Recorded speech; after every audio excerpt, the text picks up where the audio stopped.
Hello, hello.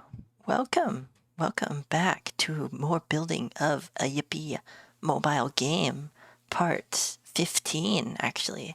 Yeah, so in the last iteration, I built like in-app purchases in the shop.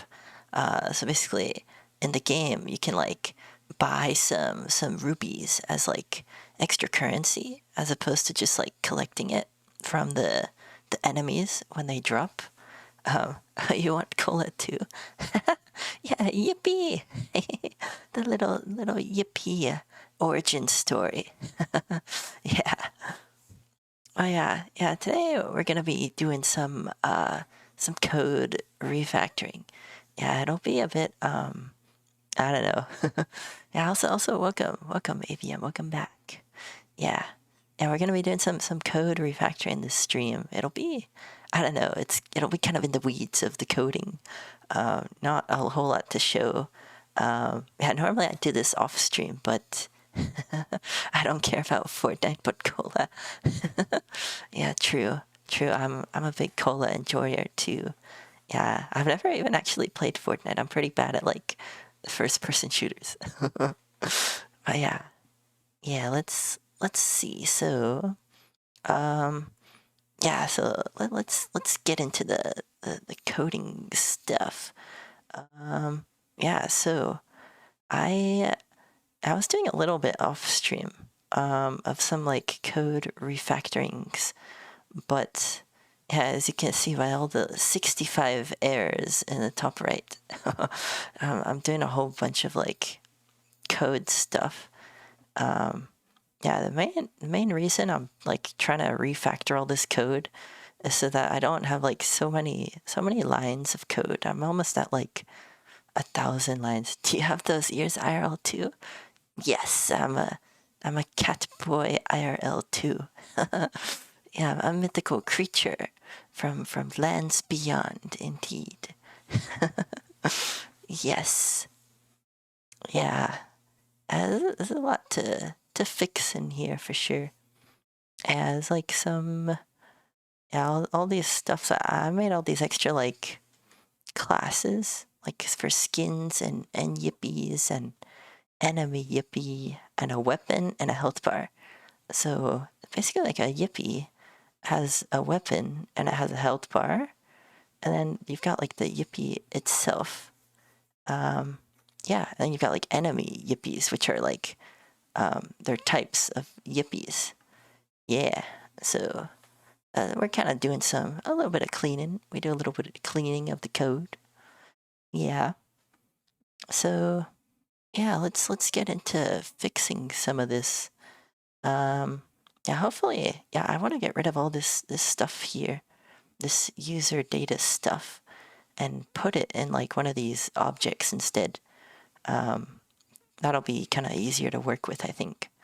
Um, yeah, so let's do that. And then, um, yeah, we used to have an array here for like enemies and then enemy health bars. But since we're putting it on one object now, we can like combine them. So hopefully, yeah, it should be better for like keeping track of things. Yeah, we don't need like separate arrays for like our health bars and our enemies. Um, yeah, should be pretty good. Yeah, pretty nice, huh? Yeah. So that'll be good. That's like kind of one of the reasons I was doing this. Um, yeah, I think that should help overall with. It should like reduce the amount of bugs that we get. But yeah, let's fix all these errors. Um, yeah, so here's the first one. Player texture. Oh, right, because I put this, I made, oh, yeah, that's another thing I did. I restructured the constants file. So I just like put all the whatchamacallit, the textures in here. Yeah, because normally I had all these textures at the top of this file. Like I had them right up at the top here. But I moved them over to the constants file because I think that's easier for like, yeah, it makes it a little bit nicer. Reduces the number of lines of code that we have in this file. I think that's all right. Yeah, so let's do this. So we'll say this is for k k.textures.yippee texture. Alrighty, that should be pretty good. And then this one, we'll do the same thing. So that should be quite nice. And then what else have we got? So yeah, same for these textures too, for sure. Oh, .env file. Yeah, it's kind of like this constants file. It's all like .swift files. Like all of these are Swift files. Yeah, this is kind of like I guess you can think of it as kind of like an environment variable file where we basically just like pull all these values that we need wherever in the project. Yeah, I guess for like some constants eventually we might have to store like online. Like I'm planning on adding like ads, and there's some secret add value that you can't really put in your code. So you'd put that in like an environment file or something, like in a pipeline or something. Yeah, so that'll be pretty good. Yeah, let's see what else we can fix up. Yeah, I think our player right now is an SK sprite node. Oh, we want this to be a Yippee, because that's what we are. We're Yippee. Yes, that the player is Yippee. So we shall treat our player as such. Yeah. So, let's see. I think that we might have to change some things here because of that, probably.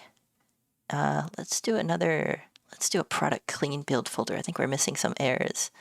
We have too few errors, I think. Let's take a look. We've got 61 errors, and then maybe we're good. 61. Yeah, no, I want more because I think these should give us some errors because we're using a Yippee now. Yeah. Well, let's take a look. See this processing finishes up. Because yeah, we've got like instead of our Yippee has a Yippee node, and that's what we need to add all the physics to and such. So yeah, let's actually just do that here, because I'm sure it'll jump at us with some errors. Yeah. So let's say this. So we'll say player.yippeenode.texture. And we'll do that for like all of these, actually. Yeah, that should be pretty good. So we shall do that for all of these values and our physics too. We put it on the Yippee node instead of the player. Yeah, and I guess here we can say like add child player.yippee node. Yeah. And then same here. Yeah, so this gives us a little flexibility to like add more data. So here's kind of the main reason for doing this. Now we can say this. We can say player dot, and we've got all these values here. So instead of using this user data dictionary, we can use all these values here. So like max health points, we can set to 100, and like same for health points, because we start out with the same amount of max health that we have. And then was recently damaged is false. This is like when we're creating the player. So like all of this should kind of be like, did we create a health bar? Not yet. We only create this once we get damaged. And then should flash health bar? Nope. Yeah, that also only happens when we get damaged. So yeah, now we've got all these values as like separate variables instead of on this dictionary. So that's pretty nice. Yeah. And now let's see what else have we got going on. Oh yeah, this here. Oh yeah, so there was a damage dealt value that I had for the enemies. So I was basically saying like if you're like a certain enemy, you do this certain amount of damage. But actually I don't really want that. I want the damage to be tied to the weapon that the enemy will eventually have. So like the enemy can hit with like a sword or like a stick or a bat or have like a ray gun or something.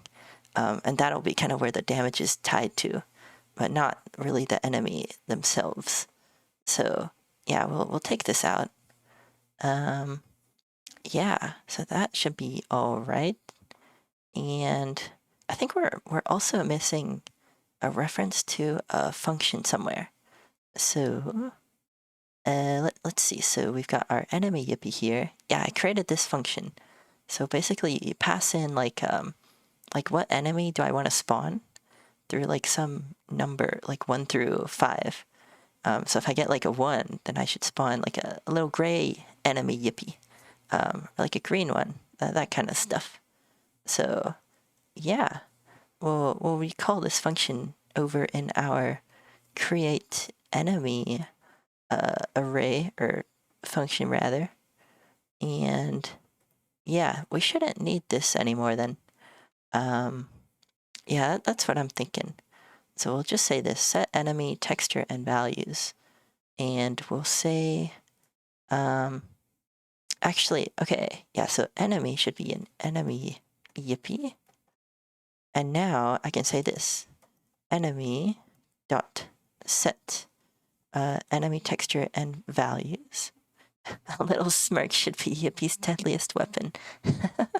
Yeah, true.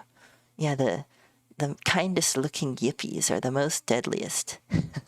Yeah, never judge a Yippee by its cover. There's always an underlying evil to the most kindest of Yippies. Yeah, you gotta be careful. Yeah. All right, so what have we got here? So we've got yeah, here we can put an enemy to spawn. Oh yeah, also I just noticed I was gonna play some music. I should probably put that on, huh? I've got some nice classical music.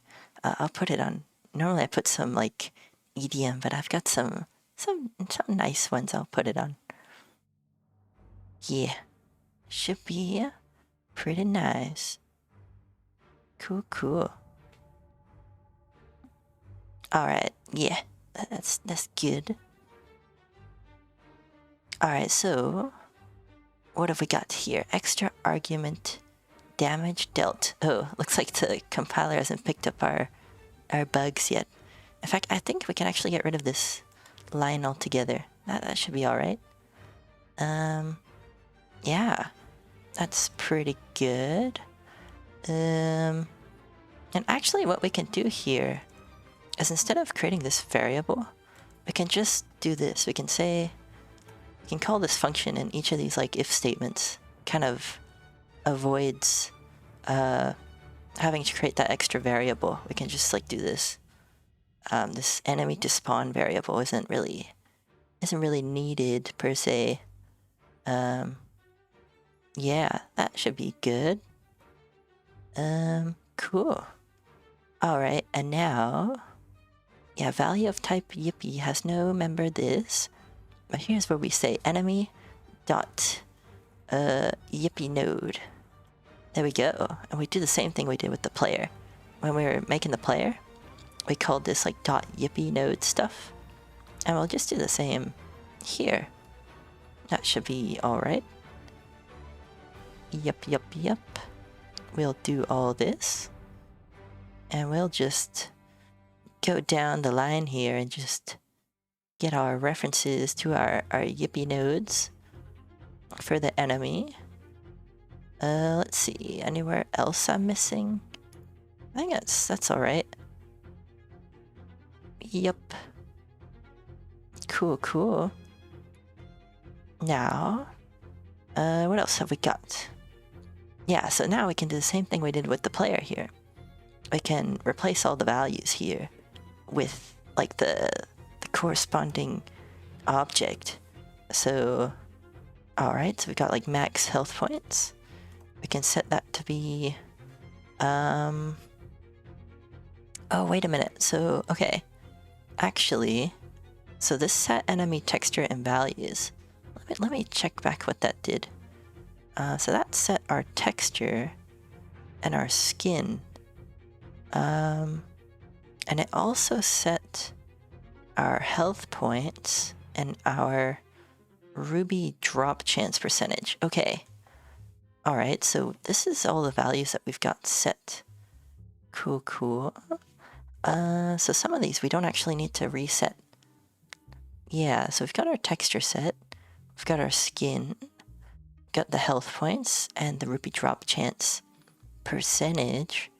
So, yeah, let's see. So here we need to still set the max health points. I'm tempted to like set all of these values up front in this function.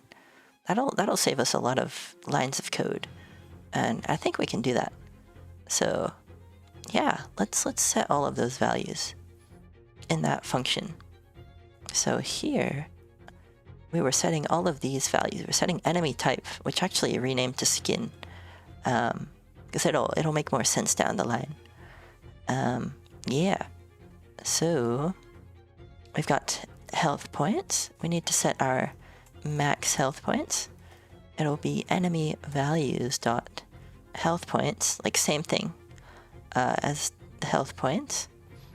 And then we shall set did create health bar will be false. Should flash health bar also false. Let's just kind of line it up with this object at the top so that we don't forget anything. As we've got these 5 was recently damaged. Yeah, we need to set that one to false. So let's do that. And then amount of damage. Oh, right. Yeah, this is like the weapon stuff. Yeah, we don't want to have this actually. Yeah, plus enemy values damage dealt isn't a thing anymore. Yeah, so I think actually we've got everything here. Yeah, I think we're good to go then. That should be all right. Cool. And now let's see what else have we got. What else? Indeed. We have... let's see, so we've got... Oh, let's recompile this. So, like this. This should be alright.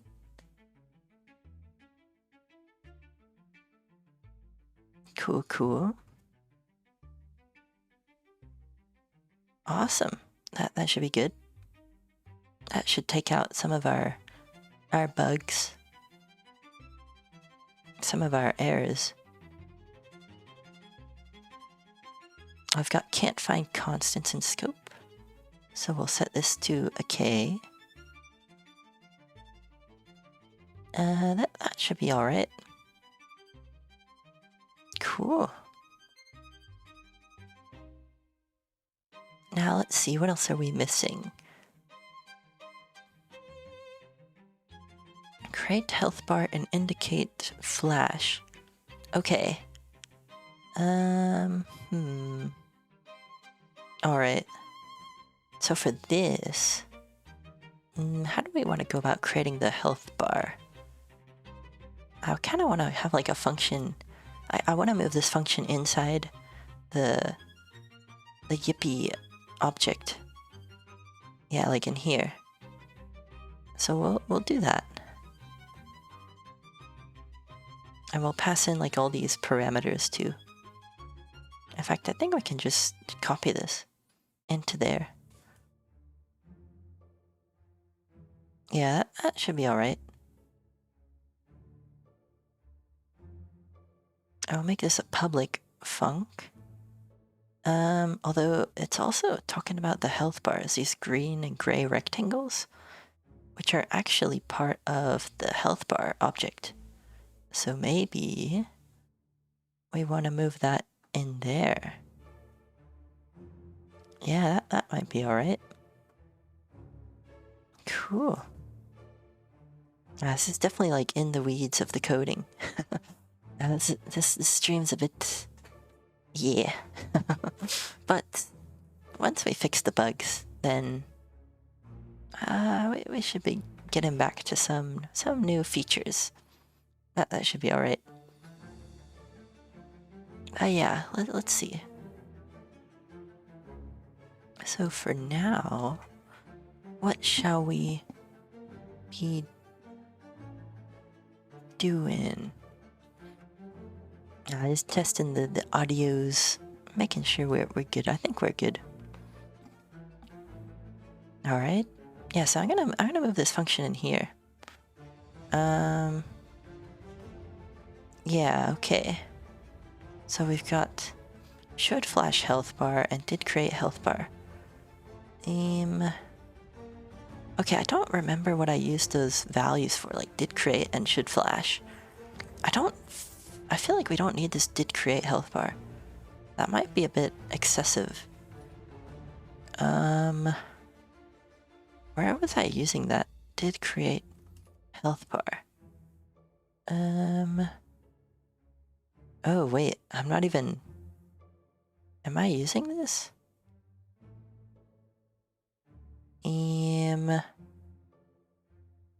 Let's take a look.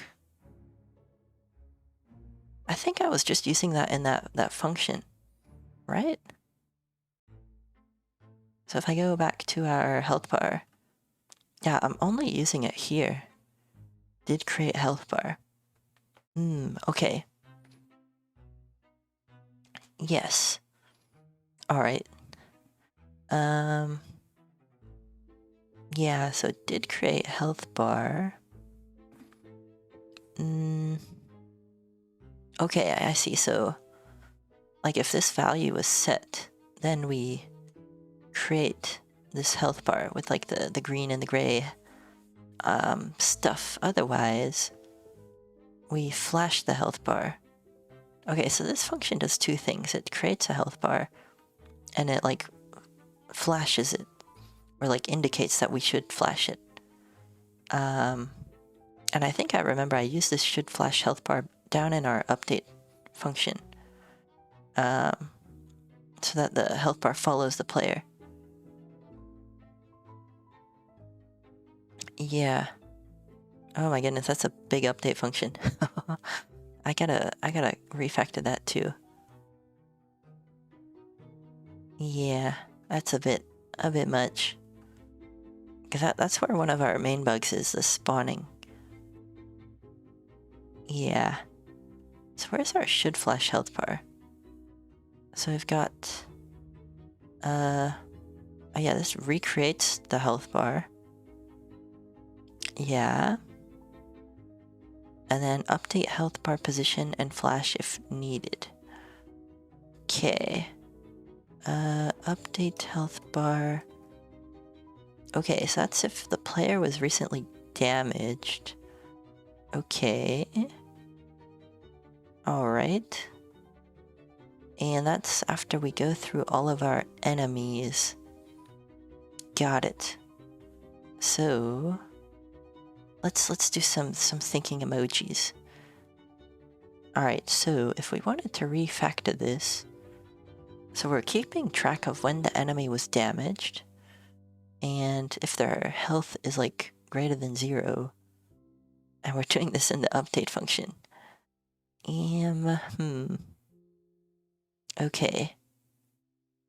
Yeah, we do need to do that in the update function because we need this to constantly be called. Yeah. That's alright. Okay, so if we keep this here, then... Okay, while enemy index less than the number of enemies, so for like every enemy that's been created, or is in this enemy's array, then we get the enemy, and we check were they recently damaged, and do they still have, like, are they still alive? Yeah. And if they were recently damaged and they're alive, then make the health bar follow the enemy. Or like recreate the health bar at the updated position of the enemy. Yeah. Alright. Or like at the enemy's position, like plus some offset like above the head of the enemy. And then here, what do we have? We have if enemy health points becomes less than 0, and delete the health bar and the enemy. I feel like this is not needed here, because that should be known at the time that we hit the enemy. Yeah, I don't think we need that there. Okay, I'm gonna comment this out. That might be excessive. A little bit excessive. Okay.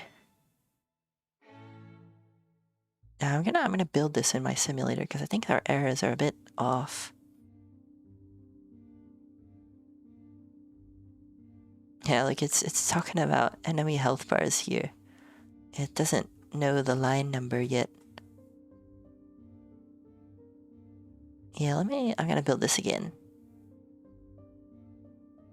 Oh, another error. Output K product IDs. That should be okay. Alright. And then what else have we got? Yes. Alright, so we've got... Okay, yeah, we can't call this here. I see. Okay. Alright, so we're gonna have to... Yeah, where do we want to call this create health bars function?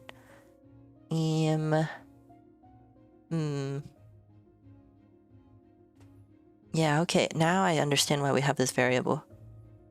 Yeah, because we basically, like, if the enemy gets hit by, like, our sword or something, then that's when we first create the health bar. But if they get hit a second time, like, we already made the health bar, so we don't need to make it again. Yeah, I think that's why I had this. Yeah, okay.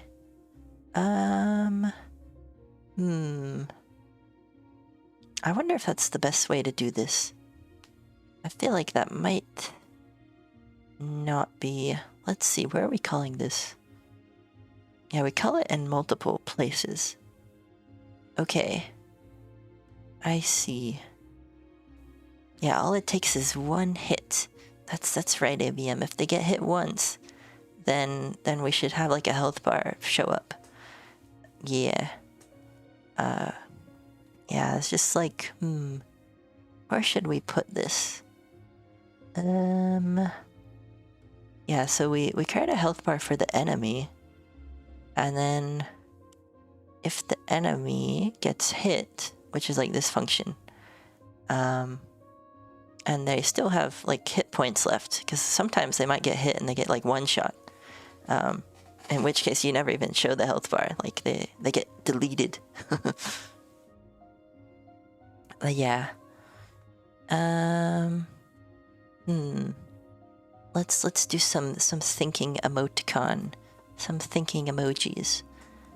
Let's see. So it's called in 2 places. I feel like that's kind of unnecessary. I feel like that might be a bit extra. Like this one might be okay. So create health bar and indicate flash. Okay, I think I see what's going on here. Yeah, I see what's going on here. Big brain. Yeah, we gotta turn on our thinking caps to debug this, because I've created quite the spaghetti, and we've got to untangle the spaghetti code. Yeah, so now here's what we've got going on. So we hit the enemy, we create the health bar, and then once the health bar gets created, like we want the health bar to follow the enemy, right? It's like the enemy gets hit, and then they get knocked back, and the health bar has to like follow the enemy as they get knocked back. And so that's where this comes into play. We've got was recently damaged, and then in our update function, we use that to call this function, which basically keeps recreating our health bar so that it follows the enemy. Yeah. So that's kind of how we get the health bar to follow the enemy. Yeah. So I think we need both of these things. Yeah. Just, let's see. So do we still need this, though? I think so. Yeah, I think so. Because I guess once the health bar, like, fades out, then we remove it. Yeah, I think so. Yeah, let's see. So I think in our update, or whatchamacallit, what was that function called? It was called update health bar and flash if needed. Yeah, so we should be removing our health bar somewhere. Where are we doing that? Wait, did we ever remove the health bar? Ooh, that might not be very good if we're not removing it. Let's check back in that function that we moved. Which was here. Are we removing it here? Nope. Yeah, I gotta see where are we taking out this health bar? Health bar dot remove. We've got remove all actions, which is like removing the animations, which is fine. Yeah, I don't think we ever actually, once we spawn the health bar, I don't know if we're actually removing it, which is a bit oof. Oh no, wait, I think, yeah, this is what is removing the health bars. Okay, yeah, this is what I commented out. Okay. Is this what we want to do though? Like, do we want to do this inside this update function?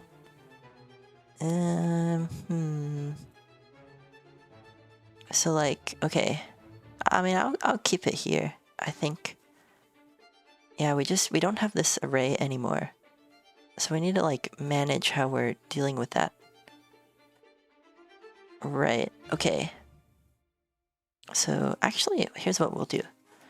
We'll say enemies at enemy index dot health bar dot gray health bar dot remove from parent. There we go. It's kind of, I'm trying to like replace this code to make it a bit more, we don't need to rely on all these like indexes of stuff. Yeah, it's like one, like, or at least, well, we still have the index, but it's not a separate array. That's kind of the main thing. Because we used to have an array for health bars and one for enemies, and we kind of just assumed they always like lined up perfectly, which was not, sometimes that actually wasn't happening and it was causing us to crash. So by putting them in the same array, by virtue of being on the same object, we kind of avoid some of those crashes. Yeah, that should be alright. And now we don't need to do this, like remove at index or whatever. Cool. I think this is, and it kind of reduces the number of lines of code that we have in this file, which is nice. Yeah. And now instead of doing this whole thing, like enemy user data health points as int, what we can do instead is we can say this. We can say enemy dot health points. Nice. That's much better. It's much cleaner. Cool. Yeah, same for this. We can say like enemy dot was recently damaged. Yeah.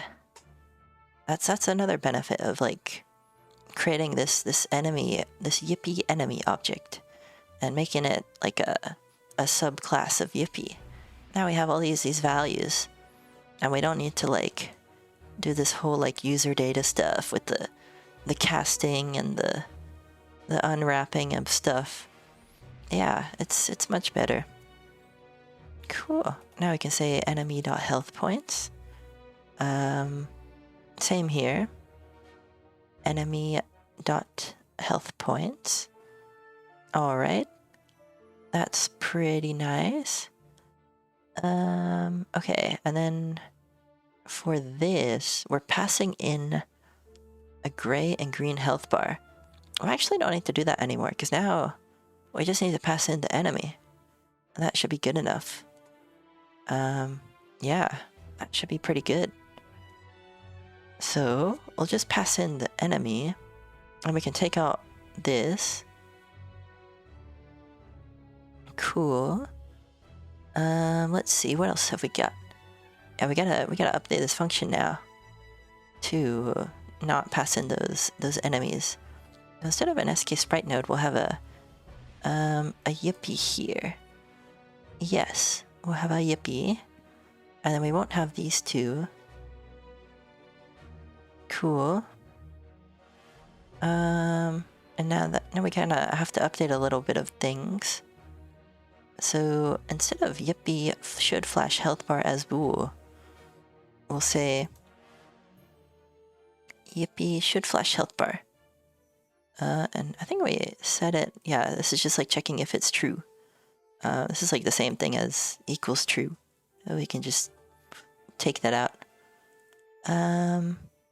Cool, and then this is setting it to false. And so now instead of just, we need 3 lines to set it to false. Yeah, because this user data is very weird. You have to like make a copy of it and then update the copy and then set it back. It's like very, very gross. Now we can just do this. We can say Yippee dot should flash health bar equals false. And we like take out like 2 lines basically, which is very nice. Very, very nice. Cool. Yeah, and originally we had this gray health bar, green health bar stuff as like our variables, but now we don't have them anymore. We need to reference them from the Yippee. So we say Yippee health bar dot gray health bar dot path. Okay, I see the problem. Yeah, so this, I think I accidentally made these sprite nodes. They should be shape nodes. Yeah, so we'll update that in our file here. Our health bar. Yeah, so these should be SK shape node. It's a little different than a sprite node. Shapes are made up of paths. And you can like fill in the path to make a shape. Yeah, unlike the sprite nodes, which are made up of like textures, like an image or something. Yeah. So now we should have access to this like path variable here. Yep. And we'll do the same for the green health bar, because like a health bar is made up of two shapes. You've got like your gray part of the health bar and the green part. And the way it kind of works is like you've got the gray health bar is like the full length, but then when you hit the enemy, then they lose health, and the green health bar shrinks. So that's kind of how that works. That's kind of like this logic here. You see the gray health path is like always the same width, but the green one, it depends on like how many hit points you have. Like if you get hit a lot, then the green health bar will shrink. Yeah, so that's kind of how that works. Cool. Yeah, and let's see, what else have we got? Yeah, we need to do this as well. So yippee.healthbar here. Remove all actions. So the action, an action is basically like a, you can think of it as like an animation. Like maybe a player moving from point like 1x to another x, or in this case for the health bar, it's fading out. Yeah, that's like this flash action. So yeah. Oh, welcome, Ken the bot. Yeah, so like here's the action that we're putting on the health bar is basically like when you hit the player, the health bar will like flash in, and then it'll like fade out, and then go away. That's the little like animation thing. Yeah. So like if we should flash the health bar, or like I guess like if this is true, then we've already flashed it, so we can set it back to false and not like flash it a bunch. Yeah, that should be good. Cool. Alrighty. And then yeah, we can run these little actions here. And same thing here, we can turn this into like one line of code instead of 3. Now that we've got some new objects that we're dealing with. Yeah, so we can say yippee dot whatchamacallit was recently damaged equals false. Yeah, and now we can delete all these lines. It's much nicer now. Very, very cool. Alrighty, so that's fixed. What else have we got? Right, so we've got some errors in here. Yeah, I pulled this out of that game scene file. I might put it back in. Yeah, just because like these need to be called on a scene object, and we're inside this class. Okay. Unless I can pull this logic out, but I don't think I can. Yeah. Yeah, I might put this function back where it was.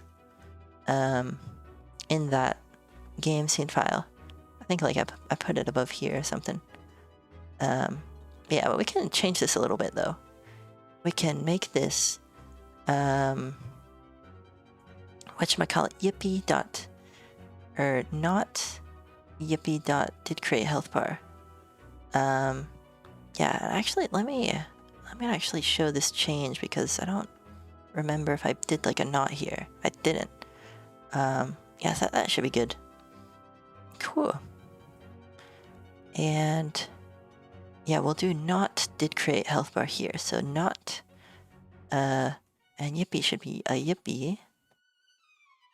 So not yippee dot did create health bar.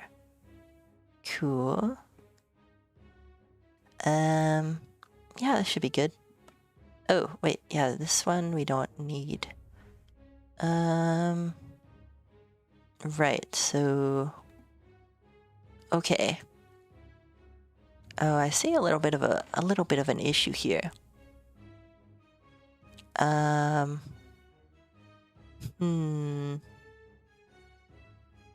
Okay. Wait, let me take a look at something.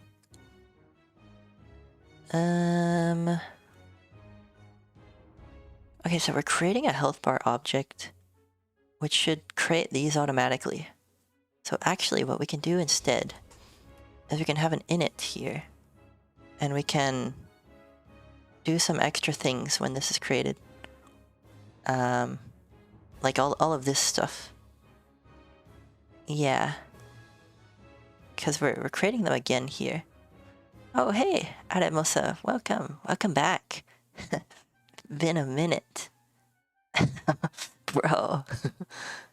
Yeah, we're doing some code refactoring.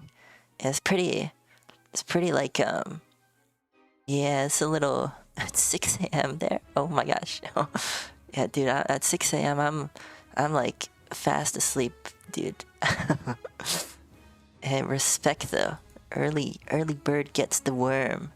That's for sure. Oh, okay.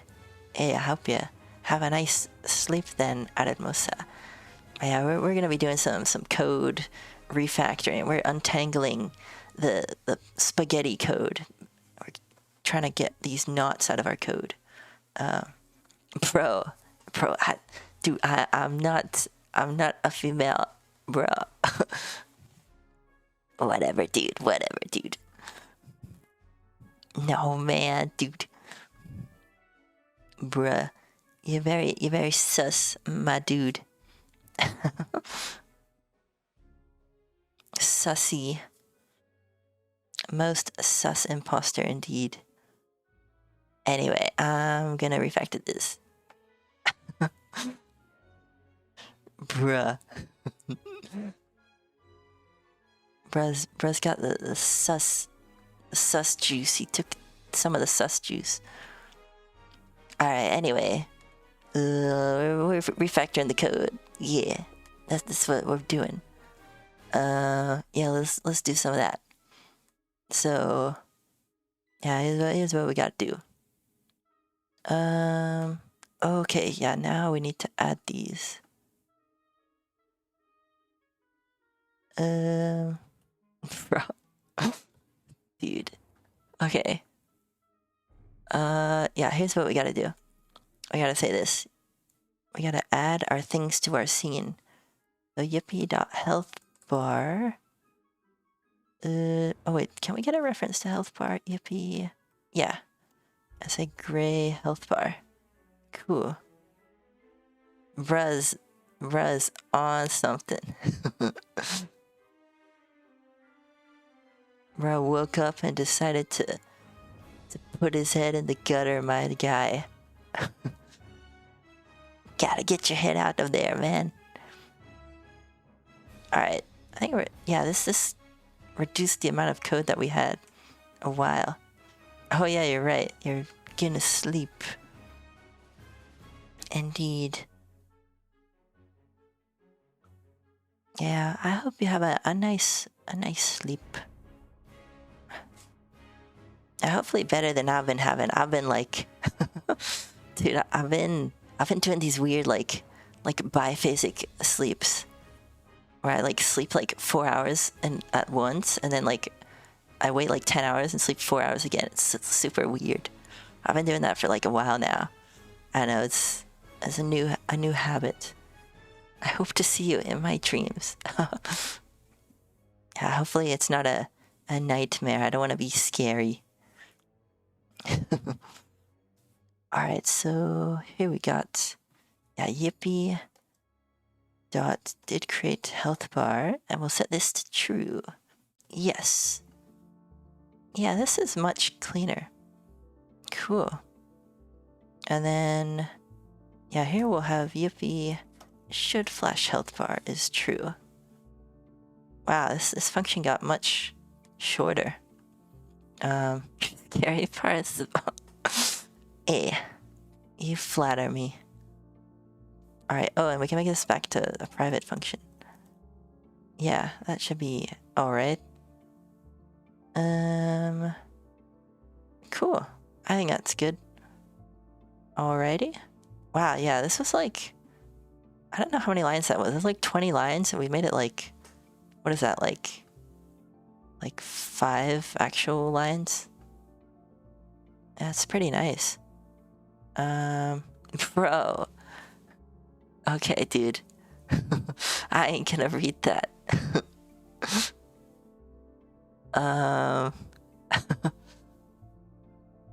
Alright. Let's see. So... Alright, so we got this. Yeah, we gotta fix a lot of...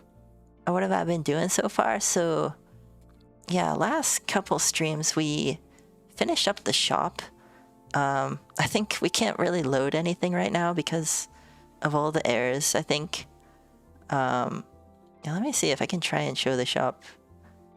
Nah, I don't think so. We've still got 6 errors. But yeah, we finished like a Yippee shop, that's right. Vote Cipher out. Bruh. Let's time you're falling down to the ground. Oh yeah.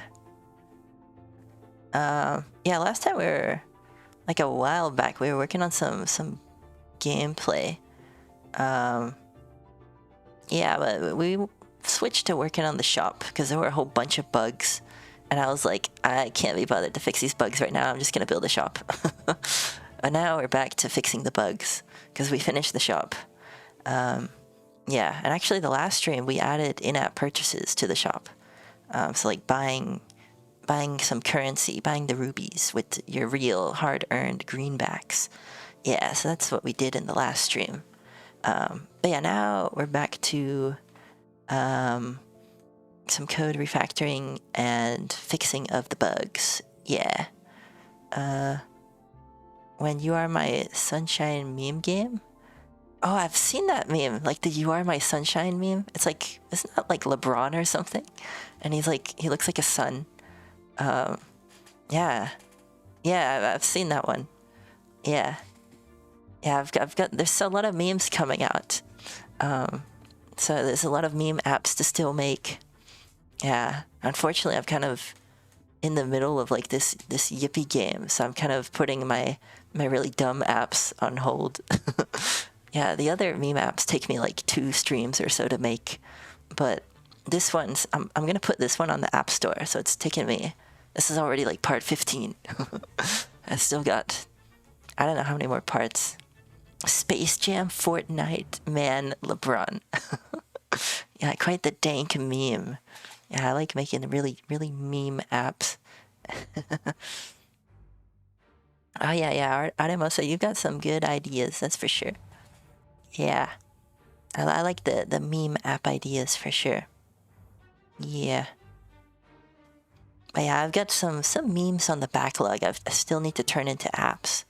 I'll probably do that after I put this one on the App Store, because this one's actually going to be fully fleshed out, available on like all the iPhone and the iPads. Yeah, that'll be good for sure. Yeah, what else have we got? Dude, we got so many errors, like our compiler doesn't even know how many errors we have. Yeah. Anyway, let's fix all them. That should be good. We'll do another build. See if we got any more errors. Cool. Alright, so... yeah, I feel like we are definitely gonna have some errors. Like here, definitely.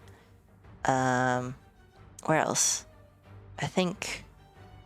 this should be good. Also this. Yeah, all of this should be good. But wherever we have like any Yippies referenced, we'll have some errors still. Because we gotta convert our sprite nodes into Yippee objects.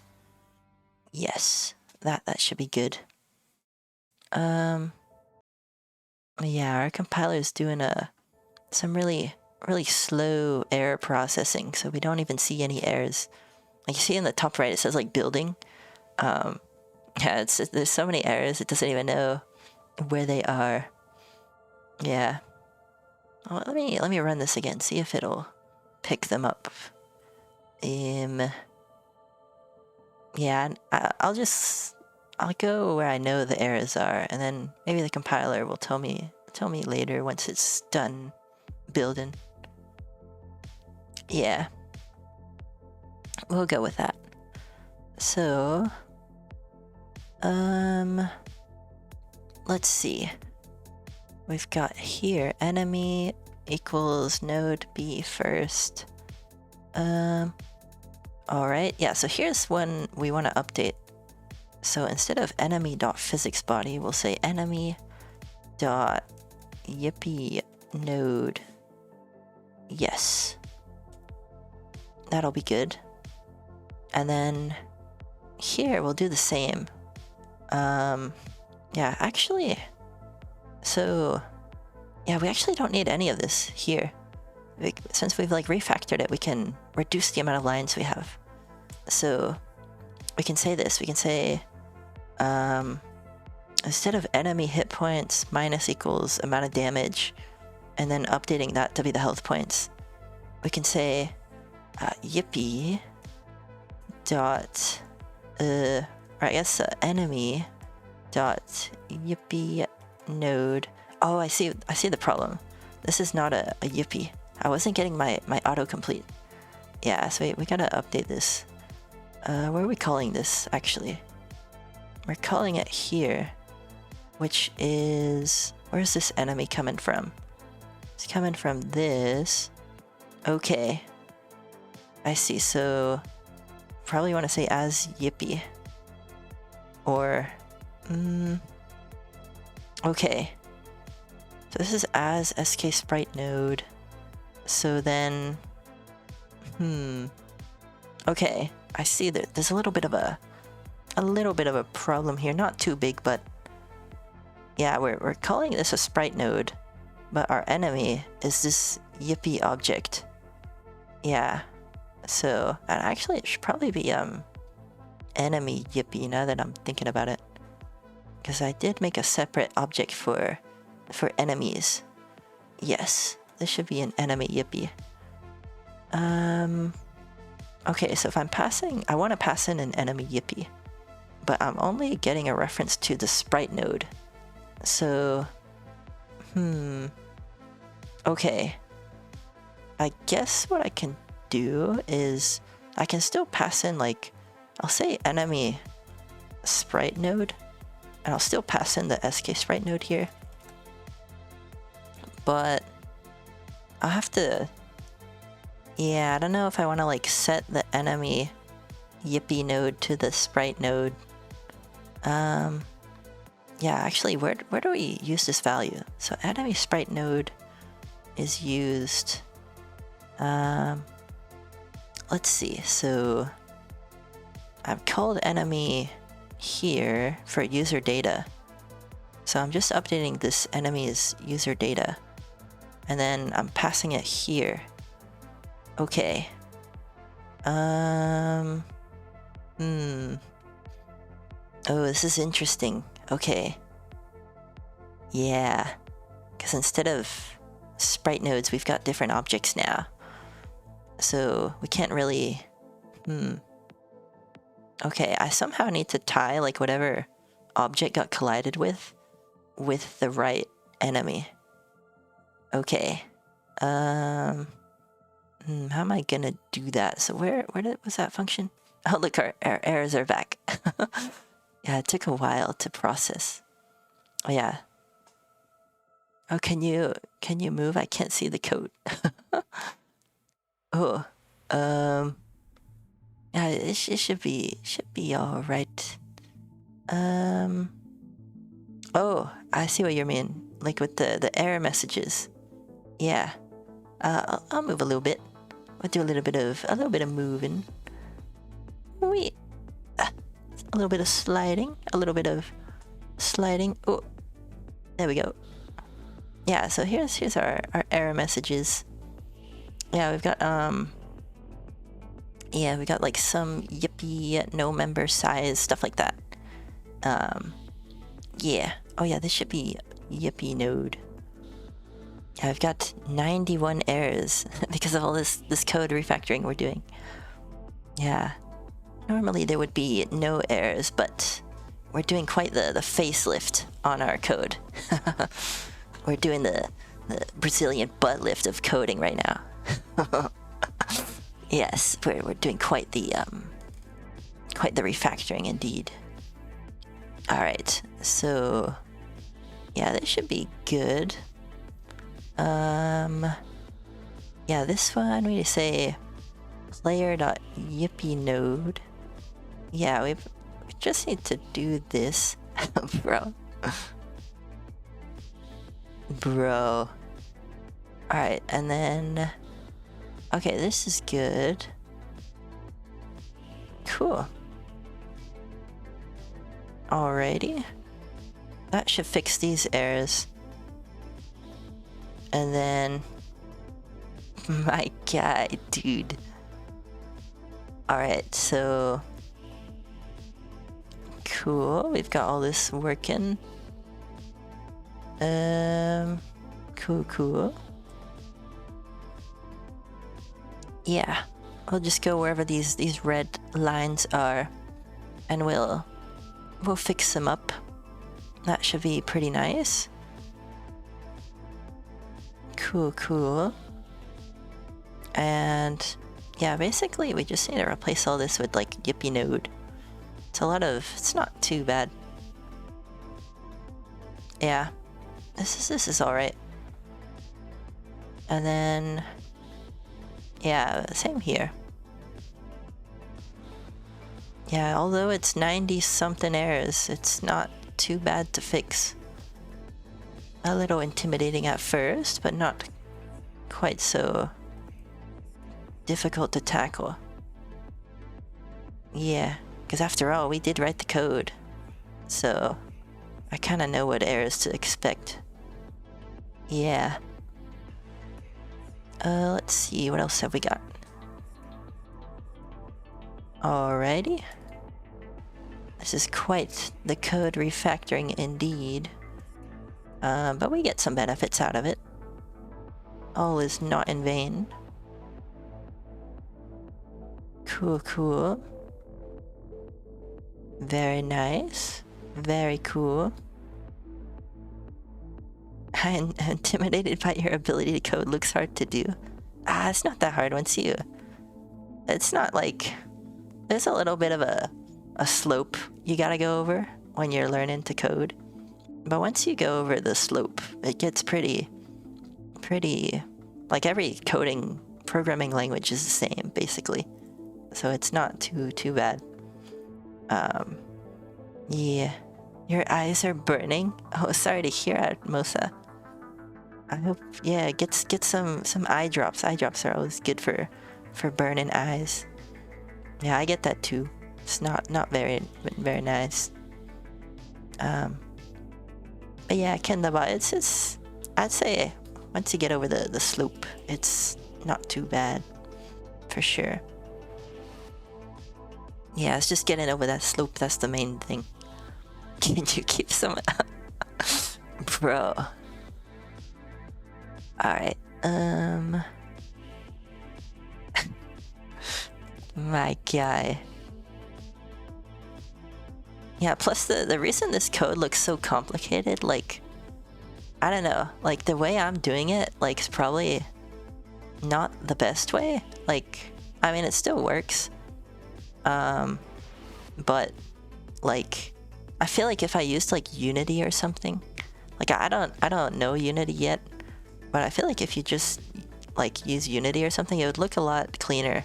Like you don't have to do a whole lot of this like yourself. You're just too good to be true. I appreciate it. Very, very much appreciated. Yeah. It's you're breathtaking, isn't that what Keanu Reeves says? Alright. What have we got? No member position. Alright. Cool. We got all this going. This is all pretty good.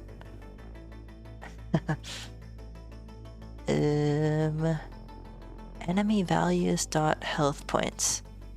Okay, I see. And we don't have enemy values anymore, but we do have enemy dot health points.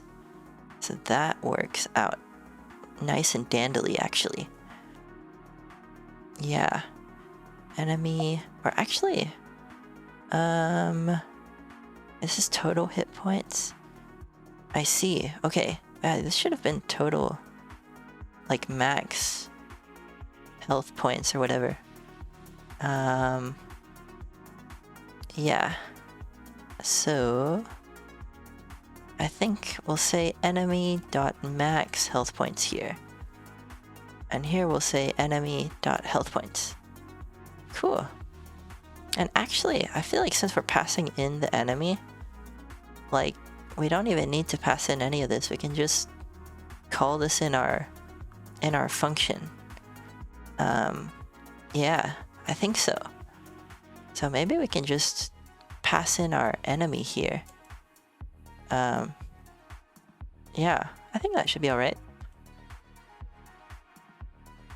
And now let's see, create health bar and indicate flash. Cool. Yeah, now we can just say this like Yippee. We can pass in our Yippee here. Yeah, wait a minute. So... Oh, wait. Just 1 second. Hold on a second. Yeah, we're passing in position, size, total hit points, and hit points here. But we're not actually using these values in here. Yeah, I thought maybe we reduced this number of lines of code by a lot, but actually, maybe it was a false premonition, a false hope. You are my sunshine, my only sunshine. Yeah, dude. Big memes, big dank memes. Dude, I've seen some funny memes that just shows up in the most random places. Like that's the good part of it. Bro, what you talking about? We need an edit of Cipher as the sun now? Bro. That would be most dank indeed. Very, very dank meme. My goodness, bro. Okay. I'm checking out my GitHub, my old code. Because I feel like this function here, this create health bar and indicate flash, like I think I'm using these values somewhere. Yeah, let me take a look. Create health bar and indicate flash. Bro, I don't even have an Instagram. My goodness, my dude. Yeah, I don't know. Why did I pass those values in? I don't think I'm using them. Okay. Yeah. Where do I follow memes? Oh. I guess like a couple of places I look for the memes. I look for them on like I guess like YouTube posts, like community posts. Sometimes people put them, and other times like just on the Twitters, the X's. They do a lot of the memes. Yeah.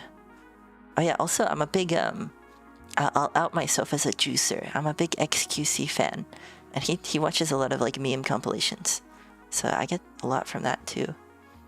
Yeah. I'm definitely a big juicer for sure. Let's see. X.texture or K.textures. Yes. Alrighty. Oh yes, this is my intro song. I don't use social. I do have a Twitter. That's pretty much it. Yeah. Other than that, I don't really have any like. Yeah, there's socials and stuff. Honestly, before I even streamed, I didn't even have like a Twitter. Yeah, I'm pretty. I don't know. I'm like the tech savvy boomer. I guess. Yeah. I don't know. It's hard to keep up with social media. My goodness, my bro. Dude. Alright, so... Let's see. Yeah, I don't even think I'm using these values. Like, I don't know why I have them here. Like, even in my GitHub, I checked the function. And I also wasn't using those values. So, like... Yeah, I think this is just extra. It must have been remnants of old code. Yes, I can just pass in the Yippee here. That should be fine. Yeah, that's pretty good. Makes this a bit cleaner. Cool. Yeah, we don't have enemy type either. So, yeah, we need to pass in here instead. I think it was enemy.skin I had. Yeah, that should be good. Alright. Cool. And then... Oh, property never used. I see. Gray path. Oh, yeah, I never set these. Whoopsie. Now those warnings should go away. Our compiler's still trying to catch up with all these fixes and errors we've got. Yeah, let's just go down the list of what our compiler said. Let's listen to the compiler and see what errors we've got.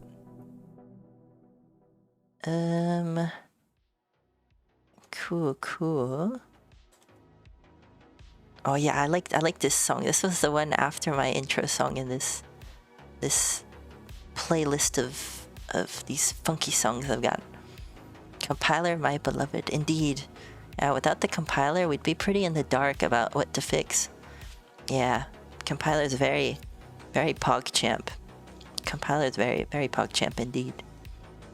Here we've got can't convert Yippee to NS object. Right, because player is okay.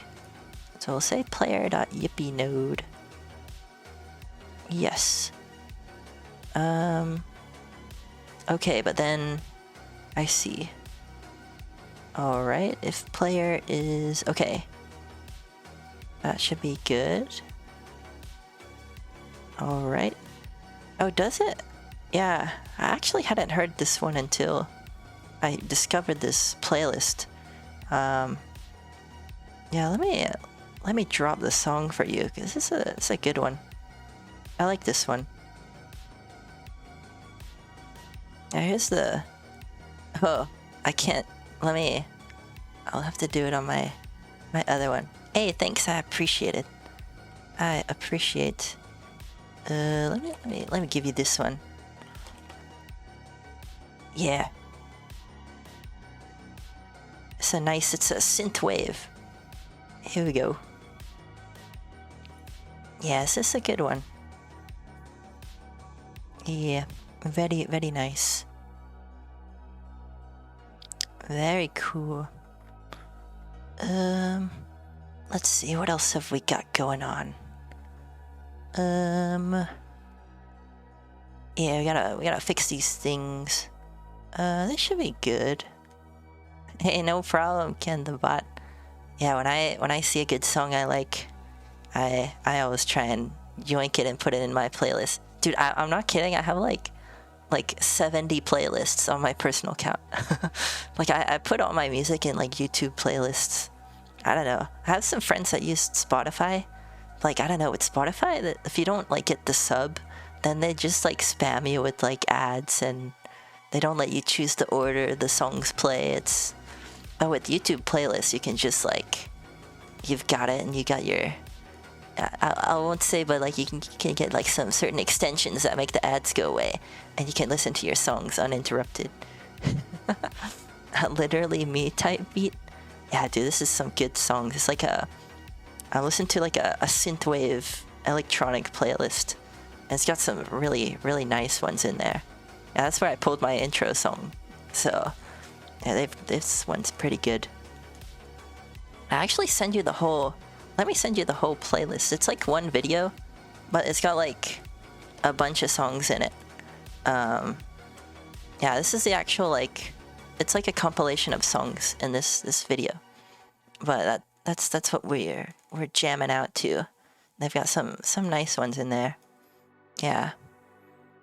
I like these long like playlist videos on YouTube, because you can find some real gems of songs in them.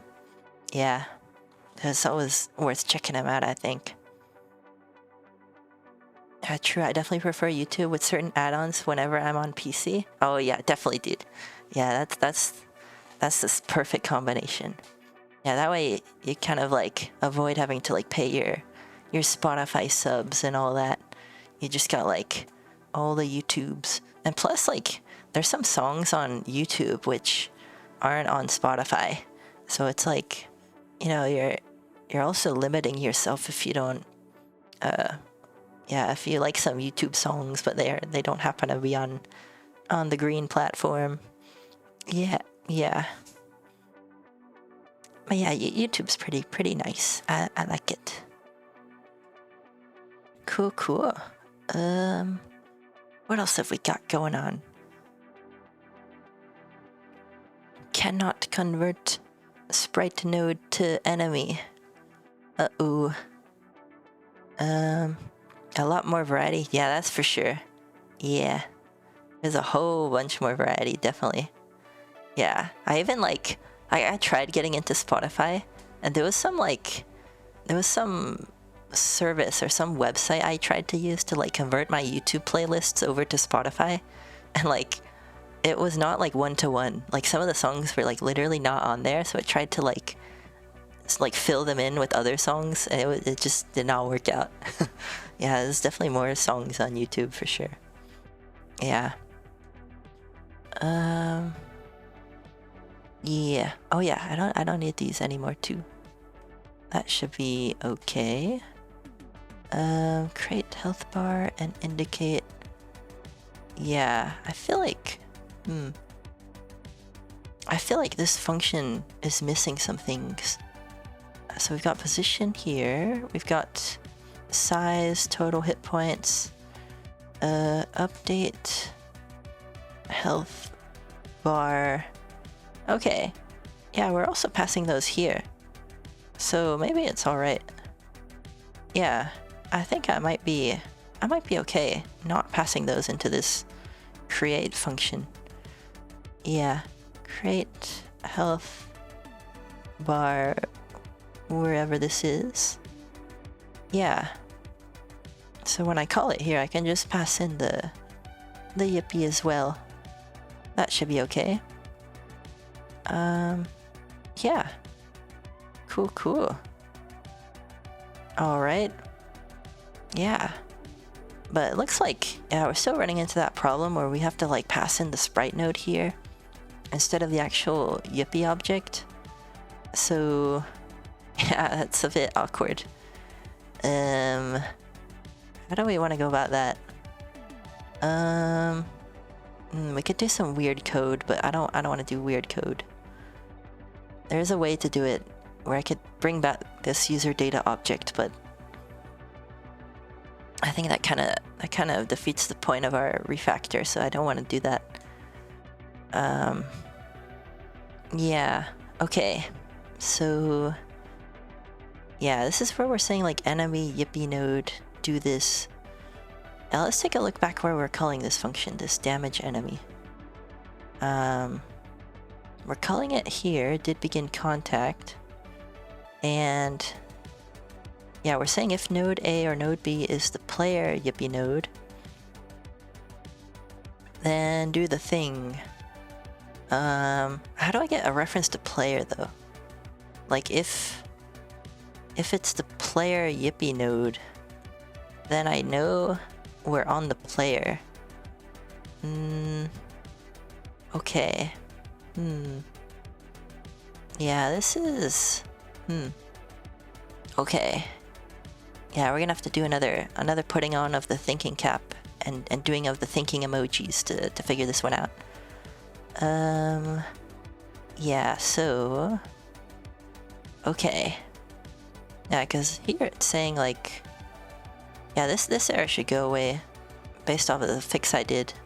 Yeah, the compiler's not updated yet, but there's an error here that's a bit more, shall we say, sinister. It's a bit more, there's more that meets the eye here.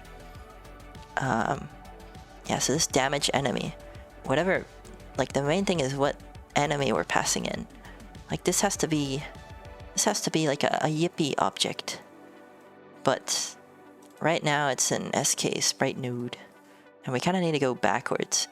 We need to get from the sprite node to the Yippee, which, yeah, we can't really do that super easily.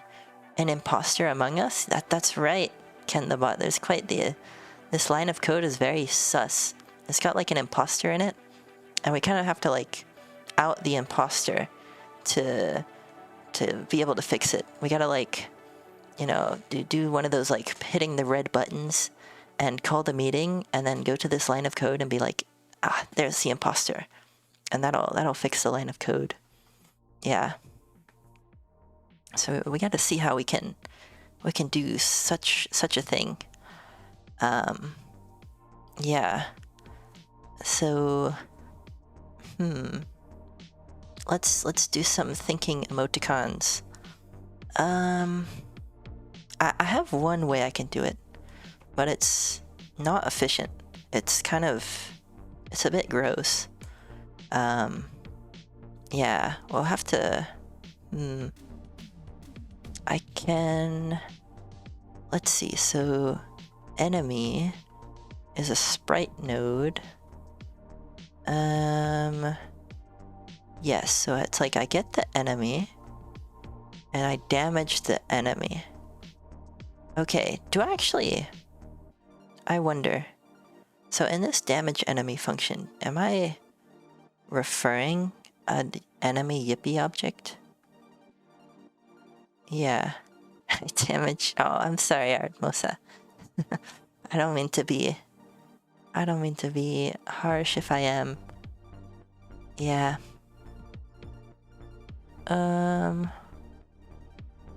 Here we got enemy position. Spawn Ruby at the enemy. Enemy removed from parent. Okay. Yeah, we need a reference to the enemy Yippee. It's going. Oh, I'm sorry to hear that. Yeah. Yeah, this create and indicate is also referencing a Yippee object. Yeah, so we do need a reference to the actual Yippee object here instead of the sprite node. Okay. How do I want to go about this? Yeah, I definitely want to say this. I want to say instead of enemy here, or enemy sprite node, I'll say enemy Yippee. But then, how shall I then get the enemy Yippee object? That is the question. To get the enemy Yippee or not to get the enemy Yippee? That is the question.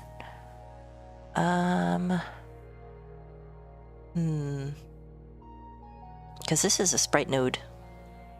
That's our main concern. And we only have to deal with sprite nodes because this function, basically what this didBegin contact function does is it gets called every time a collision happens. And collisions are only between these SK sprite node objects. But we're not dealing with those sprite nodes anymore. We're dealing with the enemy Yippee objects. Right. Oh, dude, I like this synthwave song too. This is a nice one. Yeah, it gets good. Yeah, okay.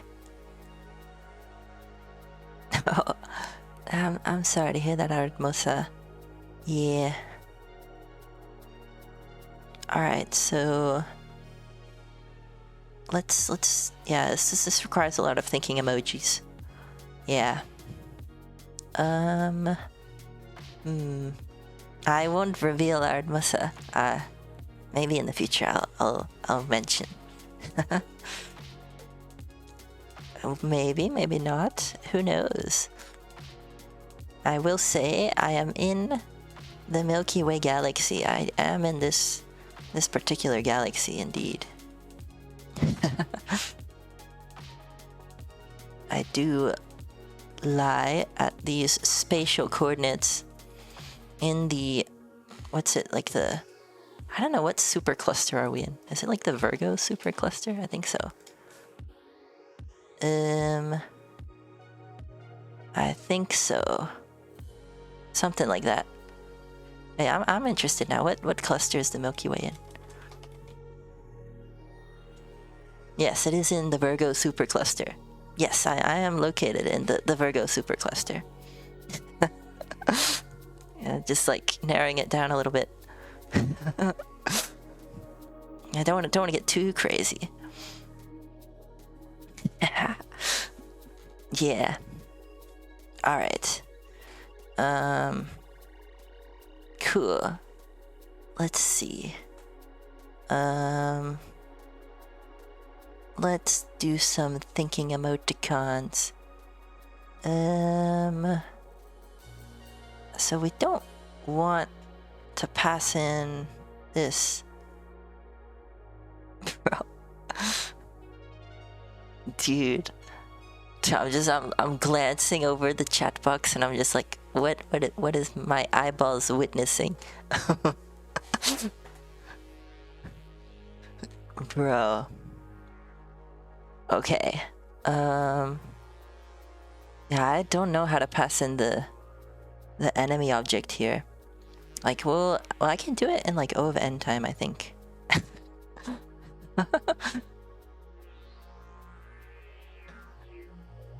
Yes. All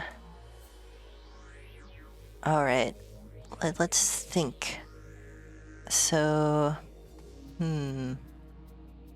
yes. Let's see. So, I somehow need to get the sprite node from the Yippee object. Indeed. We need to go backwards, basically. So here's the problem that we're having. We've got, like, here's Yippee. And we need to get Yippee node, which is an SK sprite node. But like, if we only have this, how do we know what Yippee it belongs to? That's the question. That is a very good question indeed. Because we could have like 10 of these, but like, if we don't know what Yippee they belong to, then yeah, we're kind of out of luck. Yeah. So, oh, this compiler is unable to type check this thing. Yeah, I don't think it's referencing the right line. It might be referencing this line, actually. We might have to break up this expression. That's probably what it is. That's another problem, but that's not too hard to fix, actually. Yeah, this one's the main blocker. Yeah, maybe we can just fix the other things first and we can come back to it, because that's a little bit of gross one. Yeah, our update function. Yippee has no member position. Yeah, so we need to do this Yippee node here. Yeah, it's on the wrong line that the compiler is complaining about, just because we've deleted some lines of code and things. Yeah. This should be fine. Our camera node's a sprite node. Yeah. Oh, has no member frame either. Yeah, so we need to do this Yippee node dot frame. Same for position here. Cool. That should be alright. Yeah, I think so. What else have we got? Yippee has no member. Yeah, it's still. Oh, yeah, this line here. Here we go. All right. And let's see, what else have we got? There we go. Some more fixes. More fixing of the code. Never hurt. All right. Oh yeah, here we go. Here we've got some enemies, enemy index, health bar. Yeah, I think we already fixed this. This should be good. Oh, but this we need to update. Yeah, this should be enemy position and stuff. Yes. You got a friend in me. Yeah. Toy Story's a good movie. That's a good one. Indeed. Yes. Alright. Oh yeah, I think since we're passing in the enemy here, we don't actually need these lines. Yeah, I think that was what we had with the create function. Yeah, we don't need these. Yeah, so let's go back to our update health bar and position flash stuff. And get these values from here. Yeah, so we can say this. We can say Yeah, let enemy health points equal this. Or maybe just hit points. We can rename them to what our variable was. Yeah. I think that should be okay. Yeah, we'll say enemy hit points here. That should be a-okay. That should be quite dandy, might I say. And then we'll say enemy size here will be this value. We do a little bit of refactoring. We do a little bit of refactoring indeed. Alright. Yeah, this needs to be .yippee node. Yes. Because, yeah, otherwise it won't... Enemy does not have these properties on it. Alright. And now we just need to replace all this enemy position. And enemy size. Yes, there we go. I think that's good. Yeah, that should be good for this. I gotta see if I can rebuild this again. See if we can get some updated errors. Yeah, we have 86 right now, but I feel like it's gonna go down based on some of the changes that we've done. Yeah, it's just our compiler's being a bit slow because we have so many errors. It's like taking time to actually parse parse the file, compile the file. Yes. Oh, that's a rhyme. I'm a poet. I didn't even know it. We were compiling the file. Compile the file. Yes. Oh, like we're down to 38 errors. We were at, what was it, like 91 before? We're down to 38. That's pretty good. That is pretty good. We're making some progress. Alright. Yeah, and plus that compiled quicker. Before it took like, what, like 5 minutes or something to compile and find how many errors there were. But since we're lowering the number of errors, we're actually getting a faster compile time, which is pretty nice. Very cool. There's more than one benefit to fixing bugs. Very nice. What's this bug? Yippee doesn't have position. Ah, that's right. We need to do Yippee node here. Alright. What else have we got? Yeah, this is the sinister bug. We'll come back to this one. Yeah, these two. But we'll fix the others. Yeah. Oh yeah, this is kind of related to that bug actually. So I might come back to these ones too. Yeah. Yeah.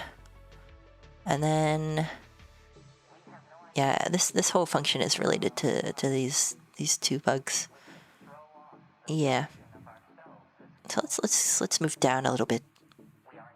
Yippee has no... Right, this one also needs to be Yippee node. Yeah, I'm referencing player a lot. So we kind of have like the same bug we gotta fix on multiple lines.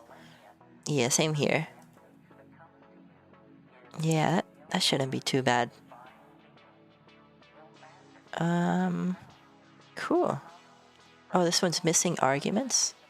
But I've taken out these arguments, so this should actually be... Oh yeah, we'll take this out. Cool. Alright. This should be a-okay. Yeah.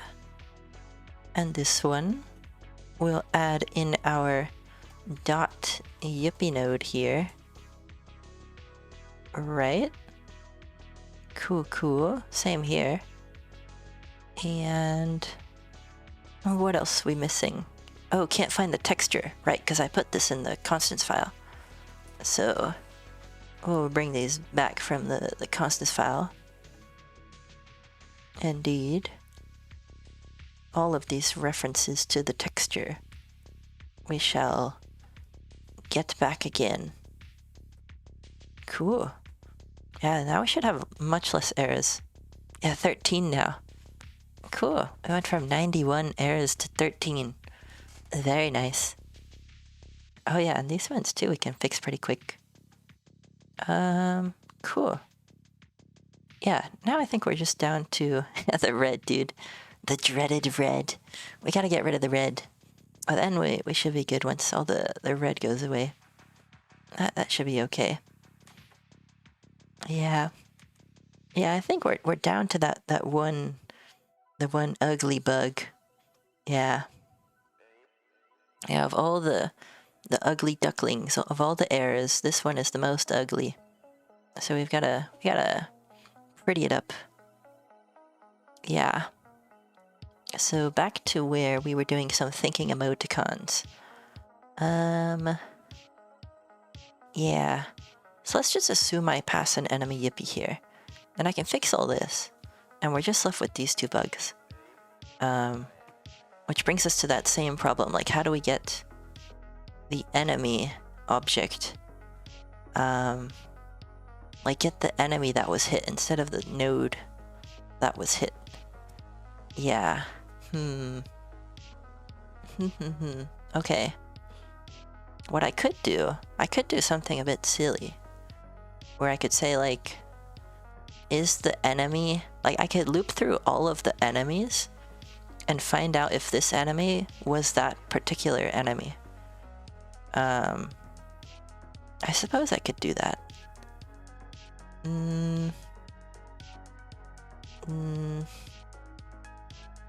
Yeah, I guess I could do that. Yeah. Yeah, let's see. I'll try to do that.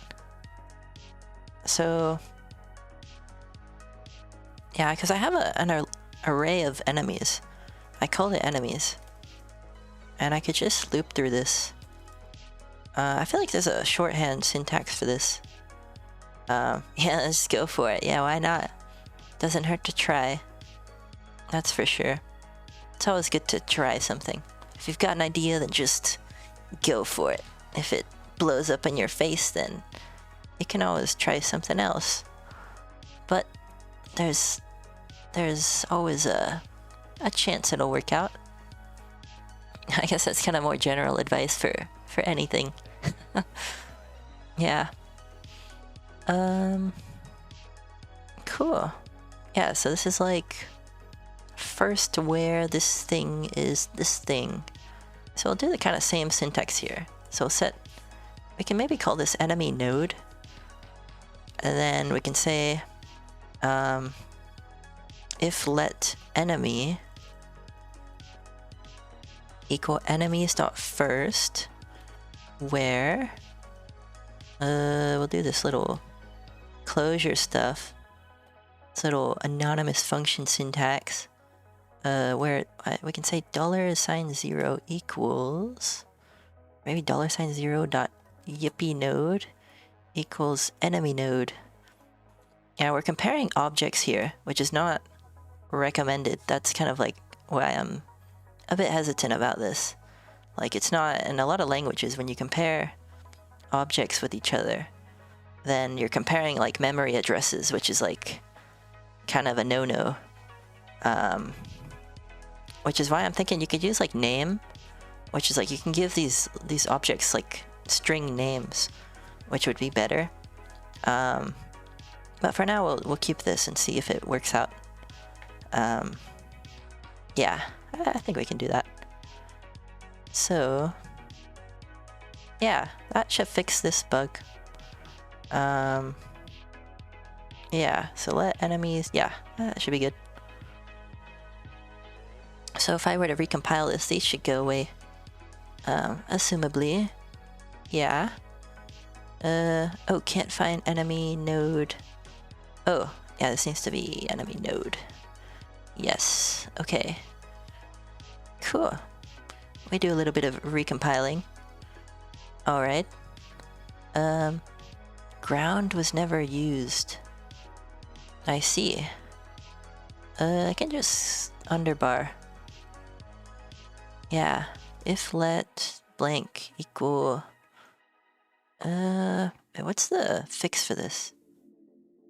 We can replace this with node a.first. I see. Yeah, I can just do this. Yeah, the yellow warnings we also treat like errors, lest we have lots of warnings in our app. Yeah. I remember when I was first learning how to make apps, there was this course online. It's called CS 193p. Like basically Stanford does this iOS course. It's very, very renowned in the world of iPhone app development. And the professor, he was always like, these warnings, we treat them like errors. We don't want to have any warnings in our app. So I kind of live like that. Like even though it's not an error and we can still compile our program, I still treat it like one, because then, you know, sometimes the warnings turn into errors and we don't want that to happen. Yeah. So, okay. Let's do some stuff. So, we'll say the max health points, or I guess health points equals, so this is enemy total health points. I never used this, I don't think. Yeah, so I don't need this. Yeah, I don't think so. Let's see. So, what are we looking at? Yeah, Prage. Hey, have a nice sleep, Aritmosta. I hope you have a good one. Oh, you're on Android, Ken the Bot? Hey, I got a lot of respect for the Android users out there. I might be an iPhone app dev, but I got no ill will towards the Android users. Yeah, I used to have an Android device myself. Yeah, way back in the days, in the middle school days, I had a Galaxy tablet, Samsung Galaxy tablet, and that was pretty fun. I actually kind of liked it a lot. Like, probably like the same as iPhone, like, because the thing about the Android, like the Play Store on Android, there's a lot more apps, and there's a lot of cool things in the Play Store. Yeah, it's good. It's real good. In fact, one of the reasons for that is because I think Google's a lot more lenient on like what apps are allowed in the Play Store. So, like, I used to download like these Minecraft hacks from the Play Store onto my Galaxy tablet, and I would join like these servers, and I would give myself like 500,000 health and flying. And okay, I was a bit of a menace back on the Minecraft Pocket Edition days. But yeah, that was fun. You could download like hacks literally off the Google Play Store. Yeah, it was fun. It was fun. But yeah, those type of hacks wouldn't be on like the the App Store, because they're very strict about like what apps get in. But you can do silly things like that on the Play Store. I don't know if those apps are still up in the Play Store, actually. I wouldn't be surprised if they still were. Yeah, they weren't like super well known, but they were there. Like cracked versions of Minecraft that you can add hacks to. It was fun. Those were the days. Yeah. That was good. Although I think back then they didn't have like public servers. Like I used to just set up like local servers with like the people around me in school, and do that. I used to play Clash Royale and just infinitely spawning goblins if someone was using a Prince card. Prince was OP card in that game. Oh my gosh. Bro, spam is the best strat. Don't let anyone tell you otherwise. If it works, then just keep doing it. That's how it is, man. I always go with what works. Don't let anyone tell you spam is bad. Yeah, that's funny. I've never played Clash Royale, but I'm a big Clash of Clans fan. In fact, I still play that today. I'm a big big COC fan indeed.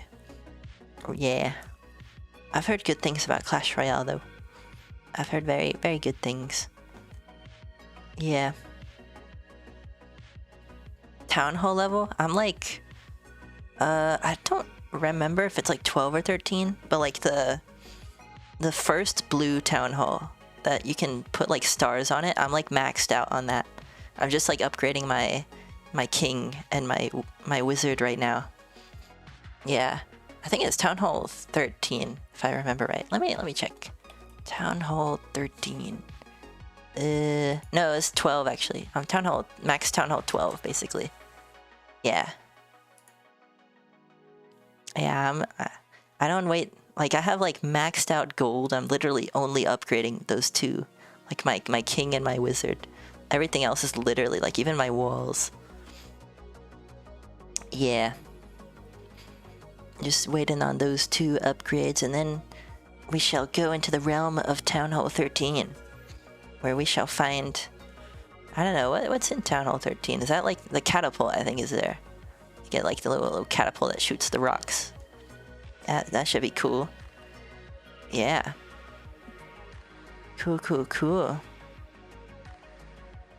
Unlocking wizards was my biggest achievement in that game. Oh, nice. Yeah, wizards is a good unit. Yeah, I spam electro dragons. Yeah, I'm just like, I get like 5 electro dragons and like 20 balloons. And I just like plop them all in one place and blow up the base. Yeah. That's always fun to do. Electro dragons OP. Very, very OP. Yeah. I'm a big mobile game enjoyer. As you can probably tell, I'm making some mobile games. I play a lot too. Yeah. Play a bunch of mobile games. Yeah, I play a lot of like... I wouldn't say I play, but I have a lot of like gachas. Like I do like the daily bonuses on the gachas. Yeah, I do a lot of those. I'll tell you what my favorite mobile game is though. My favorite mobile game is a game called Puzzle and Dragons. It's like, it's been out for a minute, but I've been literally playing it since it's come out. It's been like many years. Like, yeah, it's a fun game. I'd recommend it. If you like collecting like monsters and stuff and like solving puzzles and like, I'd say mostly the collection aspect is the fun part. If you like that, then I'd recommend it. I think it's also like a gacha, but I haven't spent any money on it, and I have like pretty like maxed out teams, so you don't even need to spend money on it to do good. We've been playing Nikke, Colorful Stage, and Bloon 6. Oh, cool. I've heard about Nikke. I've seen a lot of like VTubers play Nikke. That's the too. Whenever I see Nikke, I think of that as the butt jiggle game. Bruh. Yeah, that's a funny one. I haven't heard of Colorful Stage. Let me check on that one. And Bloon 6 Classic. Oh, it's a Miku game. That's cool. Oh, is it like a... Oh, it's a tile game. Oh, cool. Dude, I have a friend who plays like one of those tile games. It's the butt jiggle game. Yeah, isn't it? Yeah, I have a friend who plays something like Colorful Stage. I forgot the name of that app though. I think it's called Arcadia or something. No, Archaea. That's what he plays. He plays a game called Archaea. It looks like this colorful stage. Yeah. Yeah, that's cool. Nice. I'm always up for some good mobile game recommendations. Yeah. Nice. Yeah, that's funny. Maybe I should get into some Nikke. I play games like that. I play some anime gachas, I play some Fate Grand Order, some Arc Knights. And then there's another one called Food Fantasy. I like. It's about like you've got your waifus and your husbandos are like based off of food. Yeah, I play a little bit of the anime gachas. That's for sure. Yeah. Yeah, maybe I'll try out the Nikkes. That would be cool. Yeah, the butt jiggle game. That would be that would be funny to check out. Yeah. What have we got? Used to play a gacha called Valkyrie Connect. It was too grindy. Oh dang, the grindy gachas are the worst. Yeah, you just want to like jump in and collect all the very strong cards. Well, if you gotta like grind, then it's like, ugh. Yeah. Oh, I see. This game you got like teams you can build and stuff. Cool. Nice. Yeah, I guess it's kind of like, well, I don't know if it'll be like Puzzle and Dragons, because Puzzle and Dragons you can build teams, but well, I guess that's kind of like most gachas, right? Yeah. Nah, I don't think it's that much like it. Yeah. Neat. I only got back into it last year because of Hololive collabs. Oh, they've got Hololive collabs? Oh, dang. Nice. Bro, Hololive's in there? Sign me up, dude. Sign me up. I can play as Gouda and Valkyrie Connect. That'll be cool. Wait, is she in there? I wonder. Oh, yeah. Oh, neat. That's cool. Nice. Yeah, I like the Yumis Puzzle and Dragon. I used to play it back when I was in middle school. Oh, really? Used to play it? Dang. Nice. Yeah, it's fun. I like it. I like it. Yeah, I literally, like, when it came out, I started playing it. And I still play it. Like, it's, I don't know. I'm a little addicted. A little bit. Just a little bit. But I don't spend money on it, so at least it's not that kind of addiction. Yeah. Otherwise, I'd be, my pockets would be in like a black hole, dude. I throw all the monies at it. But I managed to do good without paying the gacha gods. Yeah. No whaling for me, no swiping. Swiper, do not swipe the credit card. Alright. I have a waifu addiction. I feel that. I feel that. Yeah. Let's see, what have we got going on?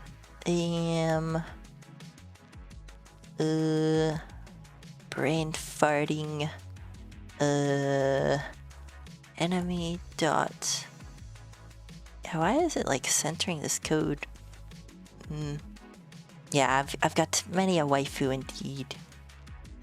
Speaking of waifus, dude, actually, like I've been grinding the heck out of Elden Ring this past week, and I just finished the game and got the Rani ending, and Rani is best waifu. So that was fun to get. Very cool. Yeah. It's very cool. Ruby. But yeah. Yeah, Elden Ring's fun too. That's a tough game though. I haven't played any game that's even close to as difficult as that game was. I finally beat it after putting in like 60 hours. That was tough, but I managed to push through it. Yeah, well, the first 10 hours, my goodness, man. The amount of times I died. Rani, my sunshine. Technically Moonlight, but I say for the mean. Yeah, Rani is my sunshine, my only sunshine. Yeah. Bring about the age of stars, or the age of the sun, for the memes. Yes, indeed. Oh, I know why this is doing that, because I forgot a parentheses. Yeah, the big memes, indeed. I feel like I'm missing something here. Oh, yeah. Should be Yippee node. Yes. Okay. Now once I remove this though, I should also yeah, okay. I guess this is okay. Alright. Yeah, fixing the things. Indeed. what to do here. Some more thinking emoticons. Enemy hit points minus equals amount of damage. What is amount of damage? Yeah, where is that coming from? Let me refer my GitHub. Yeah, I'm missing that one. Where is this amount of damage coming from? Amount of damage. Let me take a look over at my old... Oh, I passed it in. Oh, it's a variable. Yeah, okay. It's a parameter. I didn't see that. Yeah, that should be fine. So enemy hit points minus equals this. So we'll just say then enemy dot health points minus equals amount of damage. Cool. Yeah, that should be pretty nice. All right. Let's see, what else are we gotta replace? I think that's it. Oh yeah, it was recently damaged as well. So enemy dot was recently damaged is true. All right. Cool. I think we're good. There we go. Much cleaner. BRB pause the stream. Yeah, we'll be fixing some bugs. Yeah, you're missing too much. All right. Let's see. Yeah, sure. No problemo. Let's see. What have we got? Let's rebuild this. Oh, I forgot. I did a little misspelling of the things.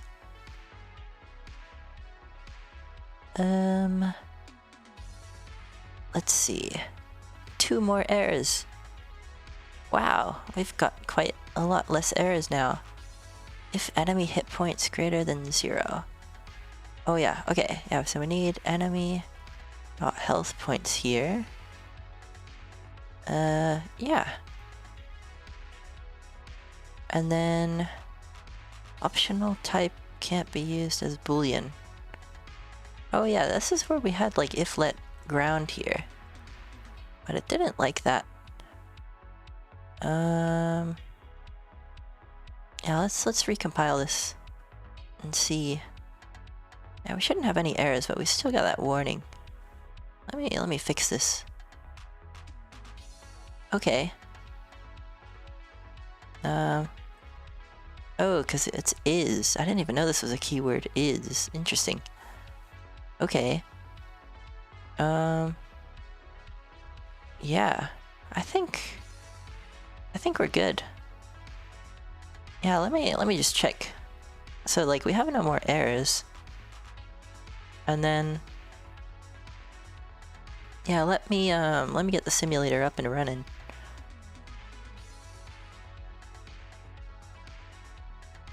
Alright, we've got the simulator. And now, let's see, have we broken everything? I'm a bit worried. We might have.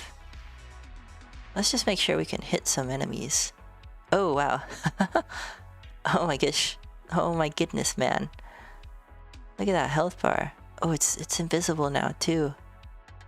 Uh-oh. There's a little couple of things. Oh my gosh, that health bar, man. Oh, look at this Yippee. He's flashing in and out.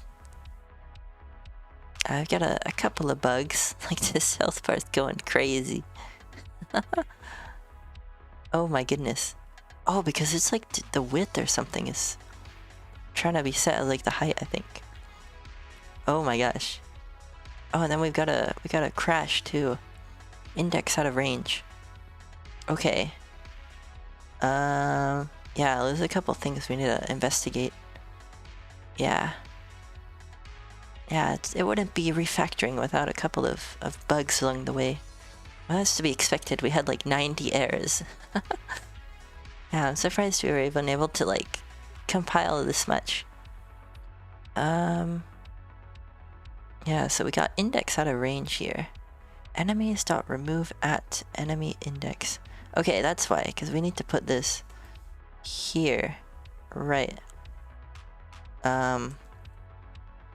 Yeah. Okay, I think that should be fine. And yes, that should fix that crash bug. And now we've got this bug of like the health bar going like really tall. That's weird. Let's see, I think it's in there. Create health bar. No, it shouldn't be there. It should be under the update health bar function. Update health bar here. Yeah. So yeah, there's an error here. Yeah, let's see. Where is this error coming from? Yeah, so it has to do with the gray path, or the green path, I think. So enemy hit points might be wrong. Although it's the height that's getting set wrong. Oh, because this is size.height. This should actually be enemy size.height. Yeah, okay. Or enemy... Yeah, enemy size.height. I think so. Yeah. Interesting. Okay. Yeah, that should be alright. Let's see. What else are we looking for? I think that's kind of like the main bug. I also saw a bug with like the thing being invisible. But let's take a look again after these updates. See if we got some bug fixes going. Let's take a look. So if we were to hit you, alright, our health bar is fixed. And we're not crashing when we're killing them.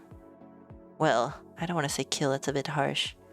When we're... there's not many euphemisms for this. When we're making them go away peacefully. Yes, then we're not crashing. Okay, I think we fixed it. We fixed the... Yeah, I think our refactor worked. All those bugs are gone. And yeah, we're back to where we were before we were refactoring, but with nice cleaner code now. So this is good. And actually that one line that I was worried about in that damage enemy function seems to not have been so bad. Yeah, these yippies at the bottom though are flashing. I'm guessing they're not gonna flash if they're like at the top, but yeah, it's a bit worrisome that they're at the bottom anyway. Cool. Alrighty. I think we're good to go. Very nice. This is good. This is very good. Yes. Now, there's a couple of bugs I need to fix. And this is kind of where I wanted to mainly focus on the bug squashing. So I think the great code refactoring mostly is done. We've got to do some bug squashing now. And there's a couple of bugs that I need to squash. So one of them is when the structures spawn. Oh, also I see another bug with the sword. When he walks, it like flashes in and out of me. I'll have to change like Z position, I think, for this.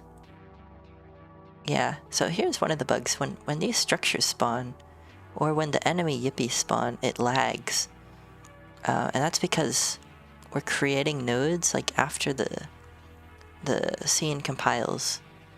Yeah, which sometimes it lags when that happens.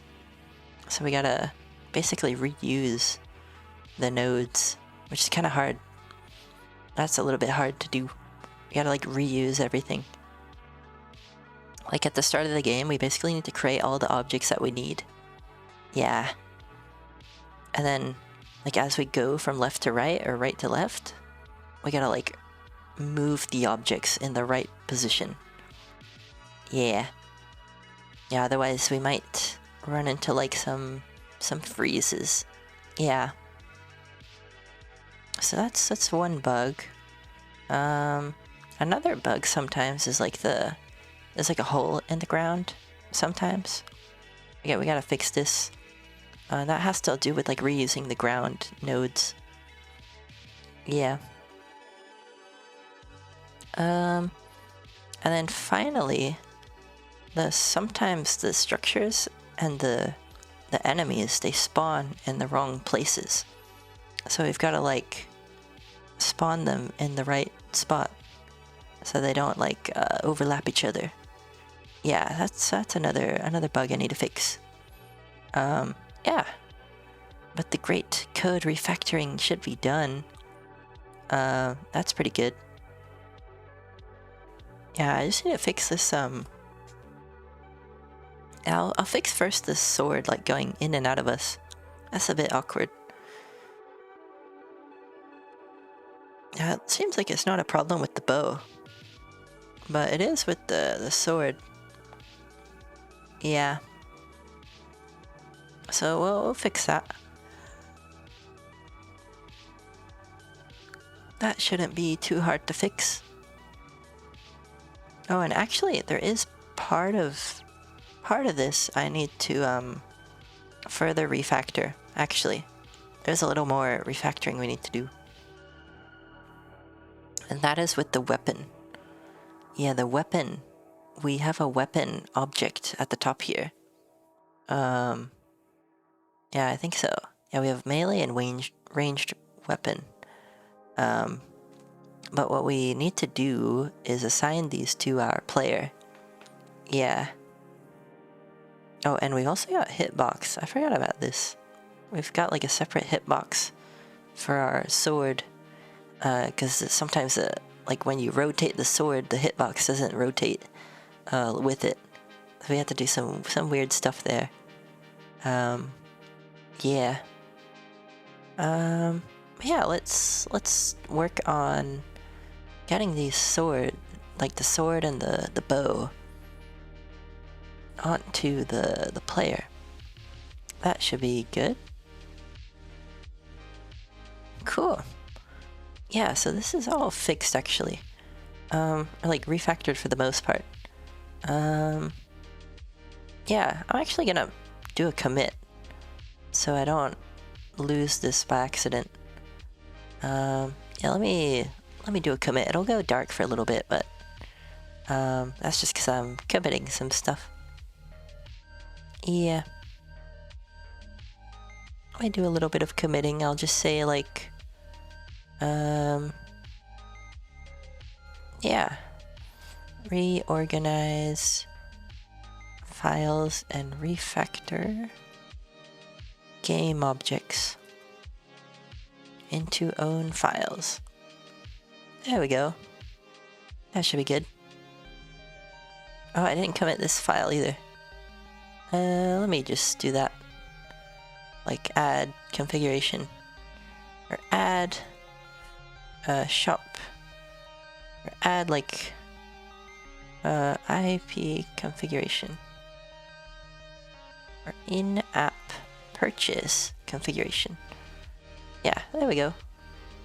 Cool. Now if our computer blows up, we don't lose all of our code.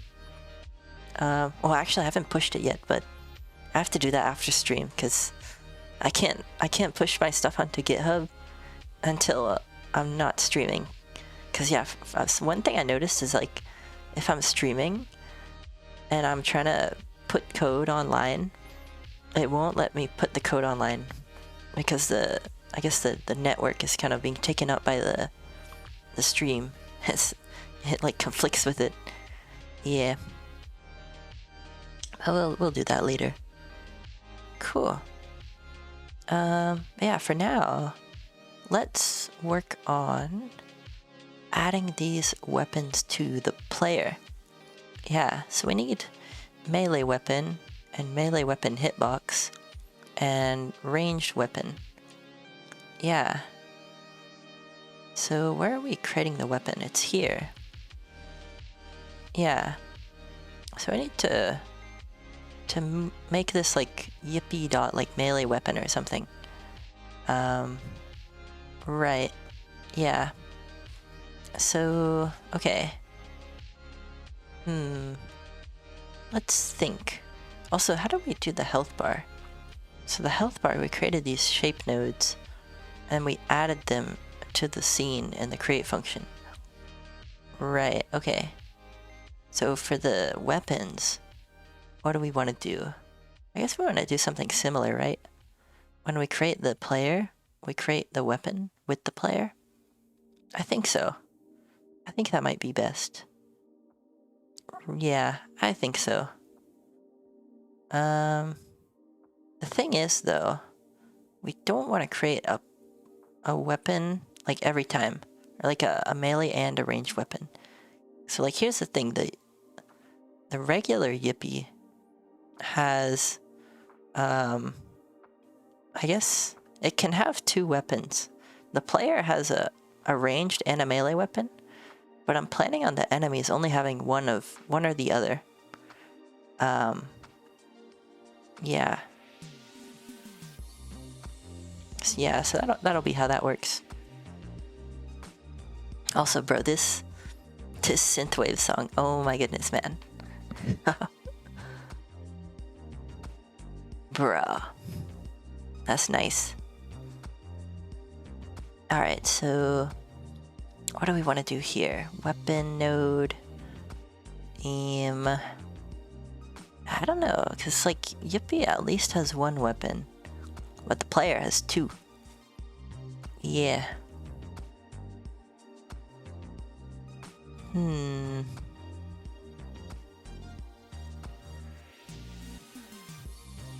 I could handle this a certain way, I guess.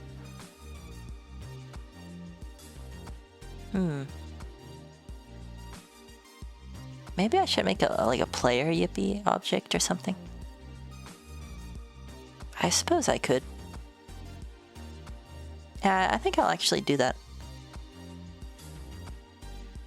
I'll make a player Yippee object.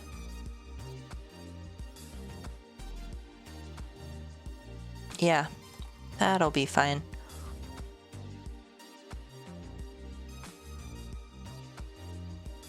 This will be a Yippee. And we'll have our melee and our ranged weapon.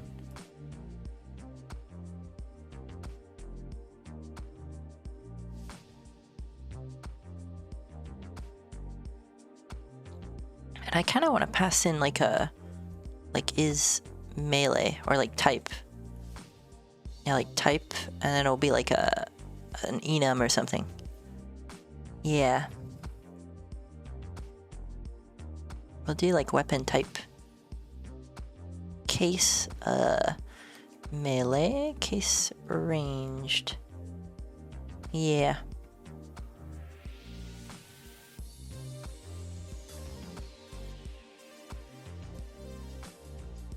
Alright.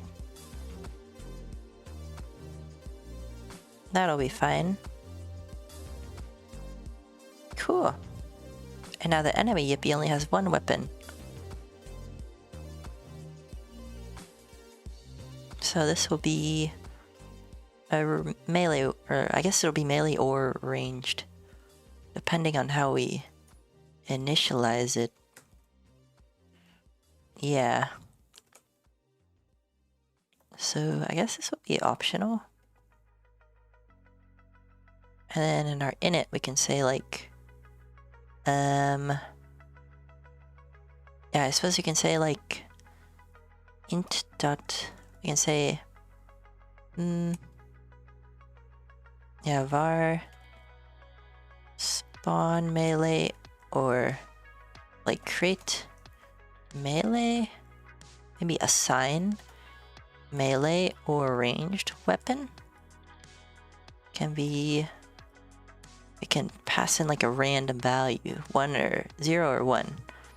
And then if we get 0, we can create like a melee weapon for the enemy. Otherwise, we can create a ranged one. Yeah, I think that'll be good. That should be alright. Indeed.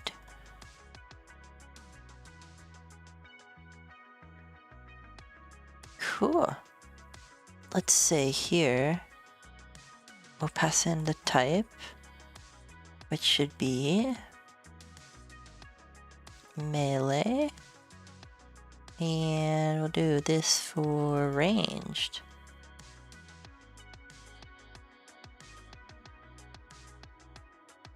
Cool.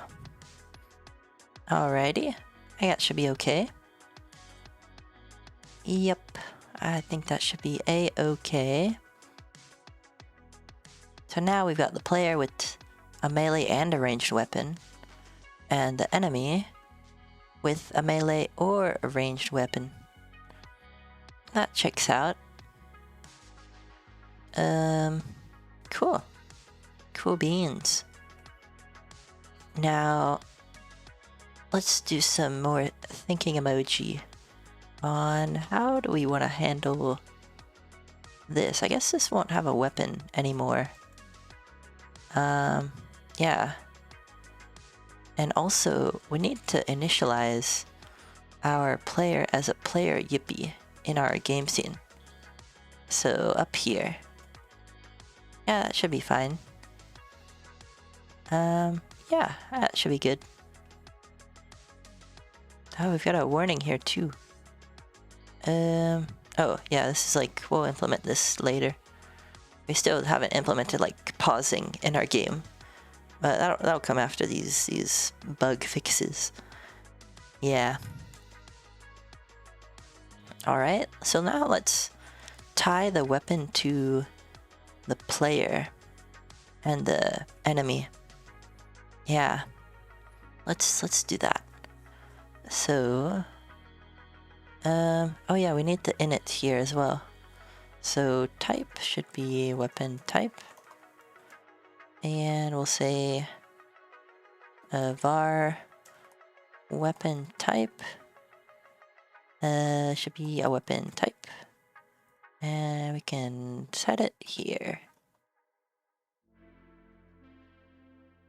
Yep. Cool. Oh, what'd you miss? Like, we fixed all the bugs, but we're still doing a little more refactoring. Yeah, there was some bugs with like the health bar. It was going like pretty high up, but yeah, we fixed that. Yeah, let me show. So we're able to like run our code now. Oh, as I say that, we've got one bug here. Yeah, I think we should be able to do it now. Yeah. So let me show this. But we've got our app running now. Our game up and running. And we can hit our enemies and the health bar follows them. Yeah, still some bugs though. Little Yippies trapped in Dirt Bridge. Yeah, after all those 91 or whatever bugs, we fixed them all. And yeah, we're back to where we were before the refactor. Can we parry a nuke yet? Not yet. Oh, that might be a funny thing to add in this game though. Like nukes in our Yippee game. Bro, that would be such a big meme. Dude, imagine like ranged weapon have like a nuke and you nuke the enemy Yippee. Oh my goodness, what a big meme. Yeah, we've got a slightly cleaner code now. So that's good. Oh yeah, we run into a bug though. a couple of bugs. We've got this little porcupine, unstoppable Yippee. A little bit of bugs. We've got a little Yippee hiding behind the bridge there. Yeah, it's a little bit of kinks we gotta iron out. But yeah, the next thing I want to do is refactor the code a little bit to use this weapon variable. So I created this like weapon object. Yeah, we added some stuff here to get like a type of weapon. So we've got like melee, which would be like the sword, and ranged, which is like the bow. Yeah, we want to have like the enemy or the player have like at least one of each. Well, the player has like a melee and a ranged weapon, and the enemy has like one or the other. Yeah, that's how we have it set up. Yeah, so that should be pretty good. Yeah, here's another thing I need to do for this weapon thing. I also need to set a hitbox for the melee weapon. Yeah, so like here we've got var em. Yeah, so we've got weapon hitbox equals sk sprite node. Actually, I only need to do this for the melee weapon. Yeah, so yeah, because we had a weird bug where like when the sword was swinging, the hitbox wouldn't follow the sword, so which is kind of awkward. It's like you're swinging your sword, but like the enemy's getting hit like somewhere else. It was kind of weird. So I had to do this thing with like setting a melee weapon hitbox separate from the actual weapon. Yeah, so we gotta move this kind of code into our like player Yippee class or something, in our weapon class. Yeah, that should be all right. Yeah, I think we have a create weapon class or create weapon function. We also need to move. Yeah, so here's our create weapon function. Yeah, here we go. We kind of need to update this to use like the weapon of the Yippee. Yeah. So we'll say, I guess this will be the player Yippee weapon. So it'll be like player dot. Let's see. So we've got melee weapon and ranged weapon. Yeah, that's okay. Cool. Alright, so this will be player dot, and we'll have melee weapon, and then we need to get like a reference to the sprite node. Yeah, so it'll be like weapon node. Yeah, so we'll have weapon node here. Cool. And now we just need to do this like for all of these. Yeah. Alrighty. So wherever we got like melee weapon, we replace with this syntax here. Yes. All the places we need to change it. Cool. Now we need to do the same for like this hitbox here. Yeah. That should be good. Oh, welcome, Space Held. Coming from a full-time iOS developer, why are you choosing to make a game in SpriteKit? Yeah, I've made a couple games in SpriteKit. Yeah, that's why. It is kind of an old framework, I'll admit. Yeah, it's a bit kind of janky to use. There's a lot of stuff you kind of have to recreate on your own. But yeah, I've been using it the longest, that's why. Yeah, there's probably better ways to do it.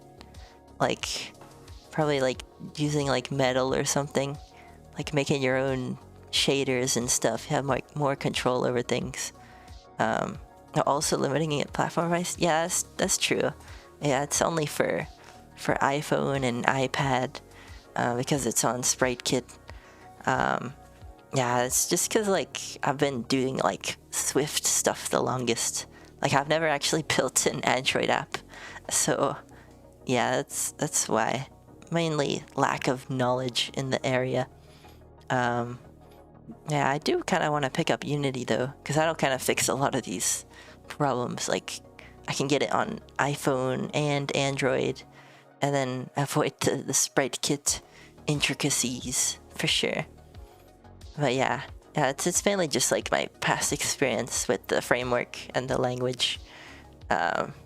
Yeah, I need to learn like Unity or Unreal or something myself, and get some cross-platform apps going. Yeah, I've got some SpriteKit legacy code in my app for work, and I avoid it like the plague. Oh my gosh. Yeah, it's a bit janky, I'll admit. Yeah, there's a whole lot of like, I mean, because it's such an old framework, it doesn't get a lot of updates. So it's like if there's a bug in like how the framework is set up, like you kind of have to like have your own workaround because there's not many expectations that it'll get patched out in the future. And it's pretty, yeah, there's some old stuff in it. Yeah. Oh yeah, that's kind of where my iOS game knowledge comes from. Yeah. I do wanna, I think Unity would probably be my next thing to learn for this. Yeah. That said, I recently had to make a new interactive type thing, and we went with Flutter and the Flutter-based game engine Flame, and it's not any better. Sorry to hear that, Space Held. I've heard good things about Flutter, especially because it's like cross-platform. I guess that's what it's got going over SpriteKit, though. At least you've got like you can deploy to Android too. But yeah, it's unfortunate. I didn't know that game engine wasn't so good. Dang. Yeah, I've heard good things about Flutter though. Yeah, Flutter's been on the grapevine for sure. Flutter itself is alright, and yeah, the multi-platform was the main selling point for us using it. Yeah.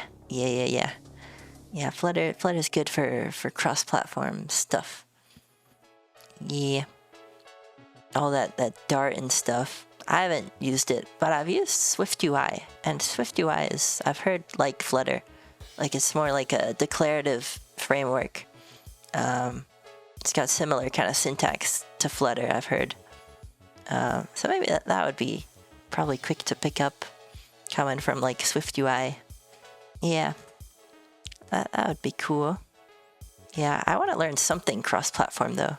So yeah, I'm definitely like, yeah, all this is just for iPhone and iPad. Indeed. Yeah. Let's see.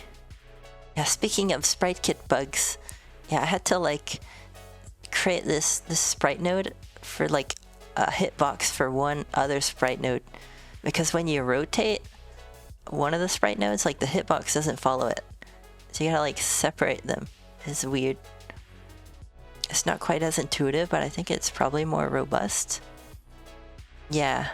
Oh yeah, it's somewhat similar though. The Swift state management is the state management is very different from SwiftUI. Oh really, is it? Interesting. I kind of figured it would be similar. Yeah, I haven't actually like delved deep into Flutter. Interesting. I didn't know the state management was so different. Interesting. Yeah. Huh. I might look into it. At least where I'm at, like they're looking at using Flutter for some stuff. So might be worth picking up for sure. It's definitely on the grapevine, that's for sure. Yeah. I don't know if I should. Let me just delete these. Yeah, that should be good.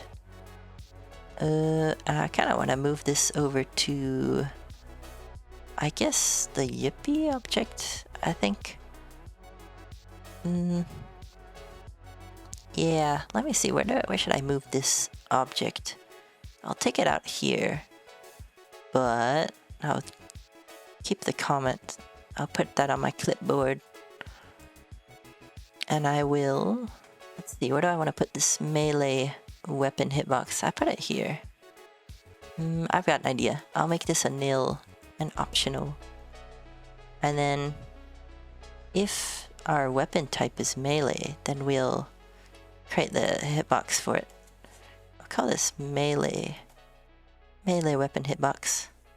So if type is melee, ooh, accidentally pressed the build button.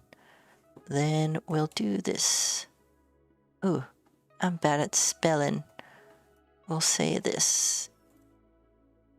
There we go. Oh, SwiftUI is all about like binding properties, and they want you to push towards using combine. Most state management solutions for Flutter try to work it into its tree-based UI hierarchy, which I'm not a huge fan of. Oh, okay.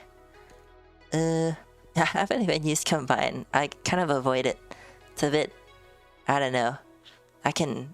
I'm good with all the whatchamacallits, the bindings and the observable objects and states. I'm okay with that. Combine is, I don't know.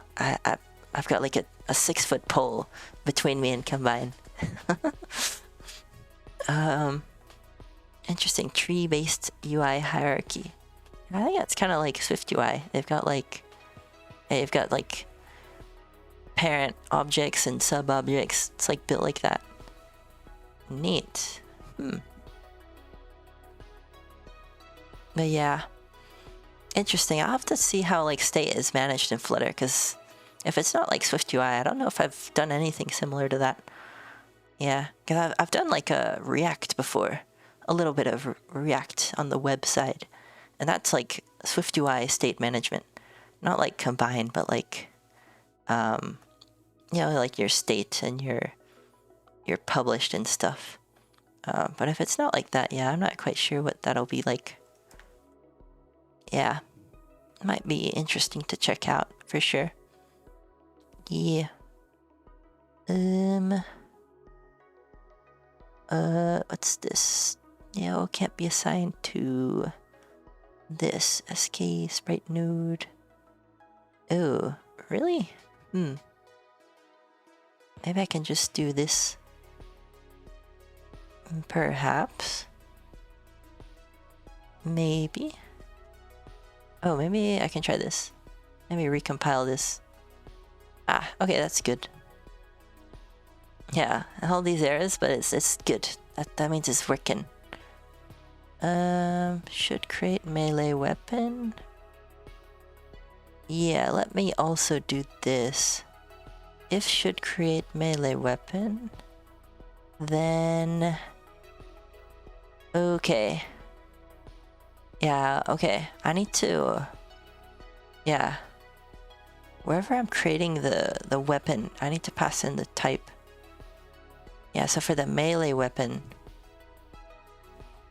Okay. Yeah, I see what's going on here. So, okay, if the weapon is melee, then I have the hitbox with it. Yeah, so I need to check if the hitbox is like not nil.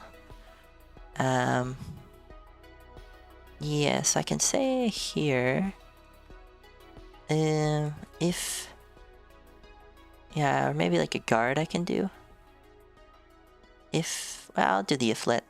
If let melee weapon hitbox equal, well, okay, I'll just assume it's already created. Player dot melee weapon dot, yeah, that should be good. Cool. Cool. Alrighty. We've got some good stuff going here. We got our hitbox and we got our melee weapon. 2 separately created, but that should be alright. Cool. Also do this.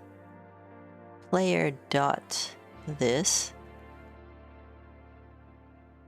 Actually, I kind of want to refactor this to like pass in the Yippee object instead of just calling player, because eventually I want to have enemies have weapons too. Yeah, so I'll pass in a Yippee here. Indeed. Cool, cool, cool. So that way we aren't like assuming the player is the only one with the weapon for the future, because eventually the enemy Yippies will have their own little Yippee weapons, and that should be quite nice indeed. Alrighty, so let us replace all this, and we'll say this as well, Yippee dot. Oh, okay, I see the problem though. I do see a problem. And that is that not all Yippies have melee weapons, and not all of them have ranged weapons. Yeah. Okay. I see. I see. So I guess what I can do... How should I tackle this? Because the Yippee itself doesn't have a weapon. But the player Yippee has a melee and a ranged weapon. And the enemy Yippee has like a weapon, which can be either melee or ranged. Yeah. So... Let's do some thinking then. If we don't want to pass in Yippee, then we need to pass in, I guess, like either the player or the enemy Yippee, I suppose. Nah, I don't think so. We need to somehow link them, though. Yeah, okay. Maybe I can create separate functions. I can have one for like create player weapon and one for create enemy weapon. Yeah, that way I can assume this is the player. And just like have a separate one for when the enemy is created. Yeah, that should be alright, because then, yeah, player is the only one with like this melee weapon property. Yeah, that makes sense to me. Yeah, I think that's alright. Cool, cool.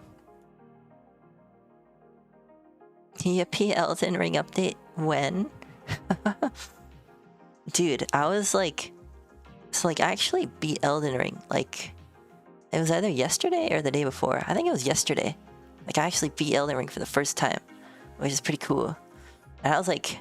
Dude, I was like, at the end of the game, I was looking at the credits, and I'm just like, man, what would it take to build a game like this? And the amount of different teams and people involved in making Elden Ring, I was like, oh my gosh, yeah, no wonder. They had so many people behind them to make the game. And that's why it's so amazing. And so I'm just like, dang, dude, could I even ever build something like that? That'd be cool to even like be like part of that. But yeah, Yippee gonna be like Elden Ring? I don't know, man. That's a tall glass to fill, tall order to take. Yeah. I'm a big Elden Ring fan, though. But yeah, that's some impressive game development engineering, I must say. Very, very cool. Yeah. Very, very cool indeed. Yeah, they even had like teams from like different countries, like for like localization, I noticed. Yeah, I was like, wow. Like you never think about it. It's like they had like a Middle East team for like converting the game into like Arabic, I guess. And like advertising there. It's like, whoa. They've got all these teams doing different things worldwide. Nice. But yeah. It should be cool. Alright. I guess it's good. This is good for the most part. Yeah. I definitely would put like Elden Ring references, but the thing I'm worried about is like copyright and stuff. Yeah, that's why I like tried making all the images in the app, just so I don't get like sued by accident. Cipher, help! I'm playing 2 games at once while watching your stream. Oh my gosh, that's multitasking. that takes a big brain to keep up with all that. Oh my goodness. Yeah, good luck on your games, KendaBot. Oh my goodness. Bruh. The multitasking is very strong. Yeah. Alright, so what have we got going on here? Create player weapon? Oh, I think, yeah, wherever we call this create weapon, we need to do this. Yes. Ah, okay, and then now here we need to say player dot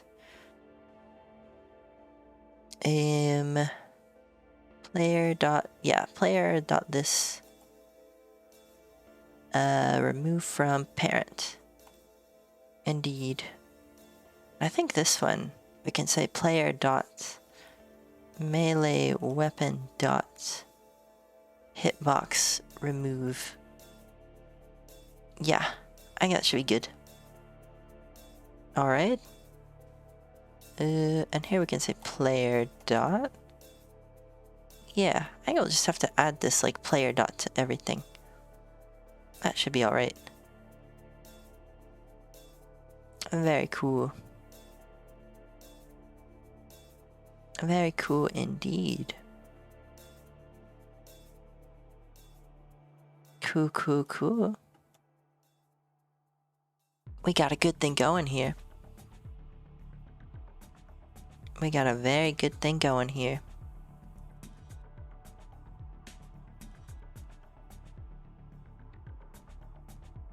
Awesome.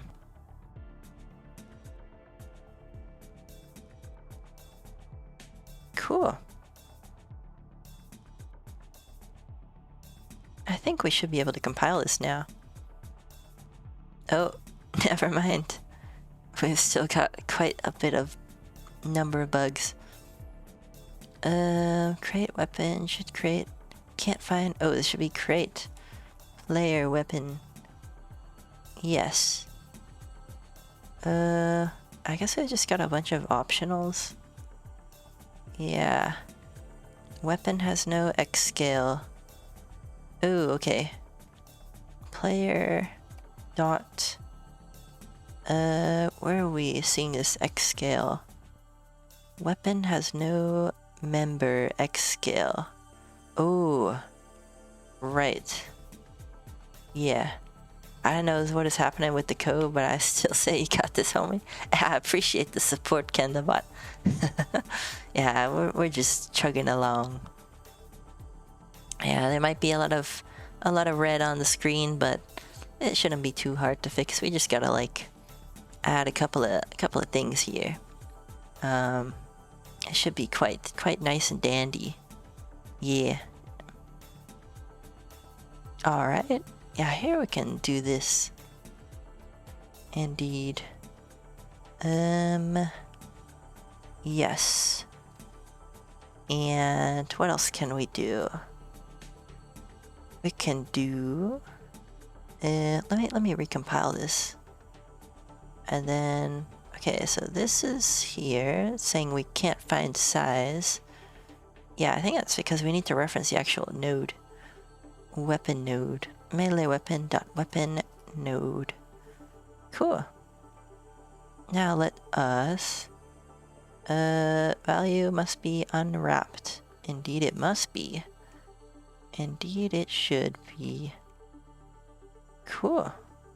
Can't find weapon hitbox. Yes, we need to do this. Alright. Now let's recompile. And we unwrap you. Look, some reds are going away. Oh no! But that's actually a good thing.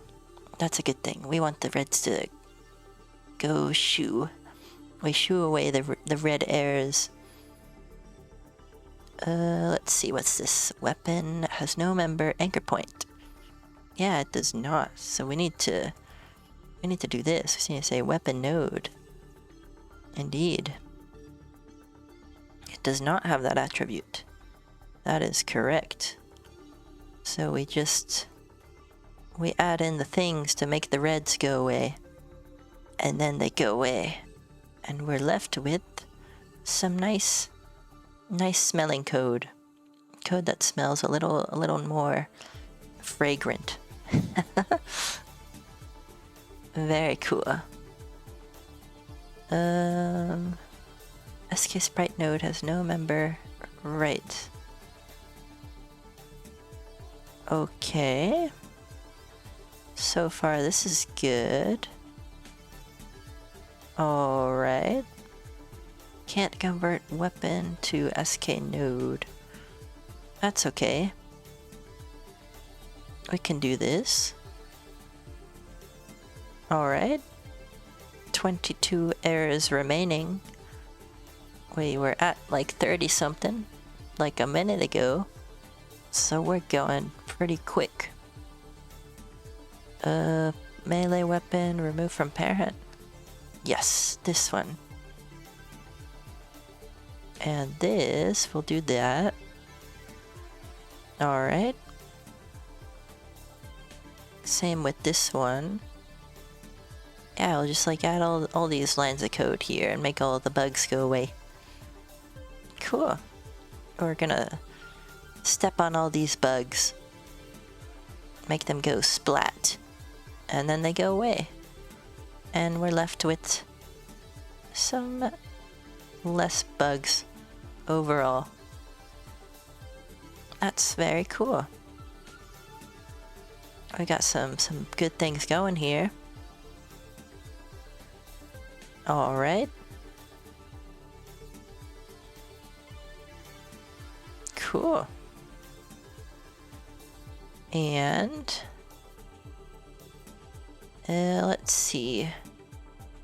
I think we're approaching the end of all these bugs. I think so. Player has no... Okay. That should be melee weapon dot. Yes. I think we need to force unwrap this. Cool. I think we're good. Oh, one more bug. Force unwrap. Cool. I think... Oh, wait, one more. Player.ranged weapon node. There we go. I think we're all good now. Cool. We made all the bugs go away. Now let's see if we actually made the bugs go away. So if I hit you... Cool. Awesome. We went from like 40 something bugs to 0. At least 0 syntax bugs. We still got the bugs in the actual gameplay though. So there's still a couple of insects, little bugs remaining. But at least we can play the game, which is nice and dandy. Cool, cool. Alright. For what is this song? It's kind of creepy.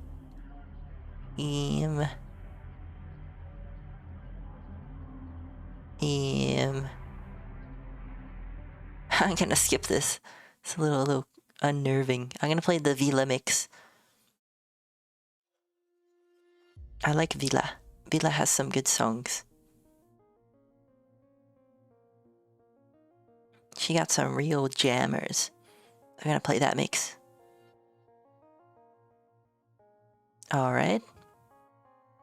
Oh, we've got some... Okay, I think we're good. Oh, I'm still showing my thing. I'll hide that. Cool. We're good now. Awesome. We fixed a lot of bugs. That is very cool. I'm gonna commit this too. Associate or create player Yippee class. Associate weapons with player and enemy Yippee classes. Cool. That's good. Alright. So, lots of refactoring, lots of good things. Yeah, that should help us with some fixing of the bugs. Yeah, that's good. Alright. Cool, cool, cool. Now let's see. What else can we do? What bugs should we fix first? Let's take a look at what bugs we've got in our app. This music got me pumped. It's some good stuff. It's a Vila compilation. Yeah, Vila, like a lot of her songs are very... I like them. Yeah. Little Yippee stuck in the bridge. Uh-oh. Yeah, let's see. So, what bugs to fix first? Yeah, there's like a bug with this. It's like a terrain generation. We got a little flashing Yippee stuck in the ground. Quite a bit of bugs. Yeah, how do we want to go about this?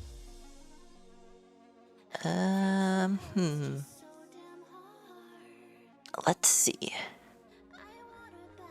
What bugs to fix? I think we had a bug with the sword kind of like hiding behind us. Yeah, let's make sure the sword is not hiding behind us. Or maybe that's okay. I feel like there is something wrong with that Z value though. I'm gonna investigate. I'll do a little bit of investigating of the sword Z values.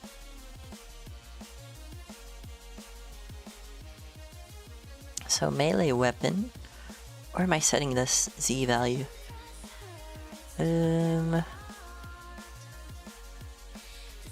Here. I set it to 3. Oh, okay.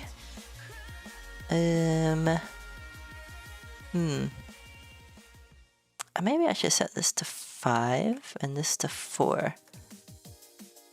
Yeah, why not? Why not? Alright, let's retest this. Cool. Yeah, our sword was hiding behind our player a little bit, but we got it back in front. So that's good. Cool. Very nice. And we got our arrows working. Although there was a bug with like some of the collisions. Yeah, all the Yippies which are stuck are kind of flashing a bit. Uh-oh. Yeah, oh, look at that. It's like a traffic light. All the light flashing. Uh-oh. Poor little Yippee stuck behind the pyramid of dirt. Yeah. Okay. There's a couple of bugs we need to fix. Mainly related to like spawning. And lag. I think once we fix those 2 bugs, we're pretty much like really good to go. But these are some hard bugs to fix because it involves like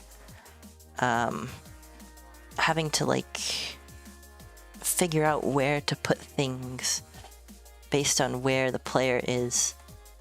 Yeah. Okay. Okay. How do I want to go about this? So ideally, what I'm thinking is I need to split up the screen into like a bunch of squares, like have a grid. Yeah, it's kind of like an algorithm problem. Yeah, so let's say I have like a screen with all these squares at the bottom.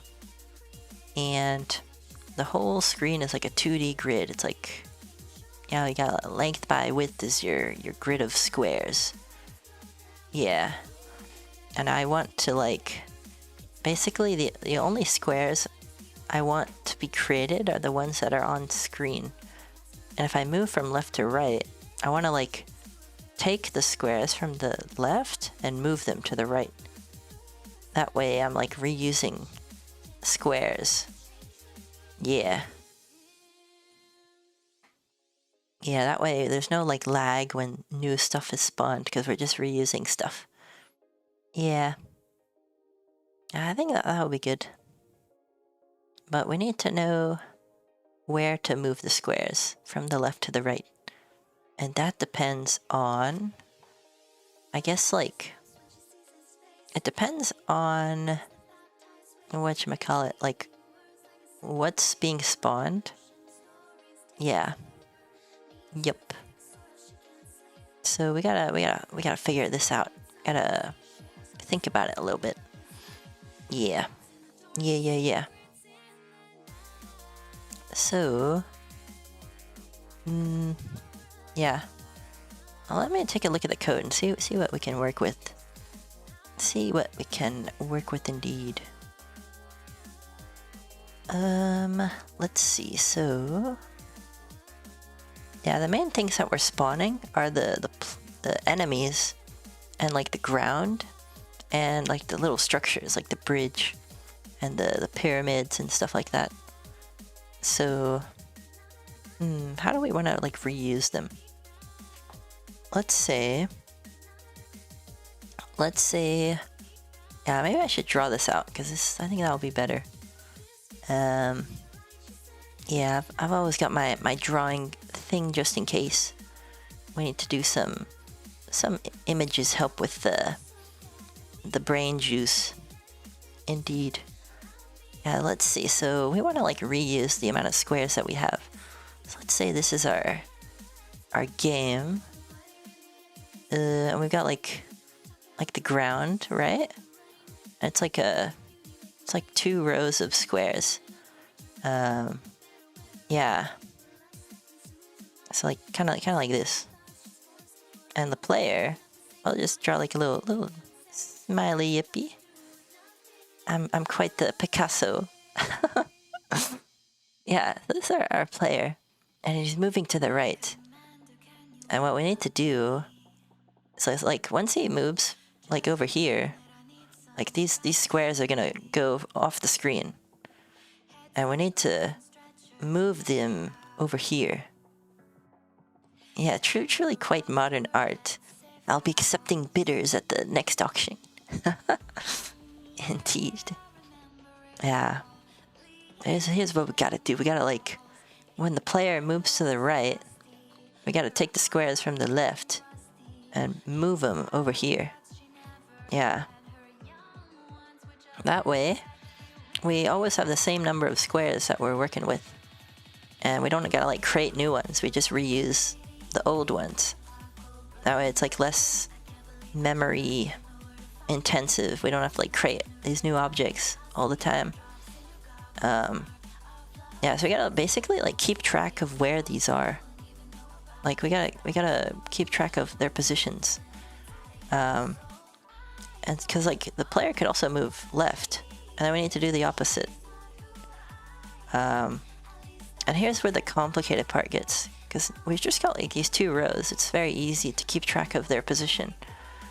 Like what if we have like these structures, like I'm spawning these like bridges too. So we gotta like know, like, let's say I wanna get rid of this one and use it for like the ground or something. Like, cause I still want the same number of squares created like at all times. Like let's say we start the game and we make like 50 squares. Like 50 squares. Yeah. At the start of the game. And like we only have 50 to create the ground. And like whatever like structures we want to make.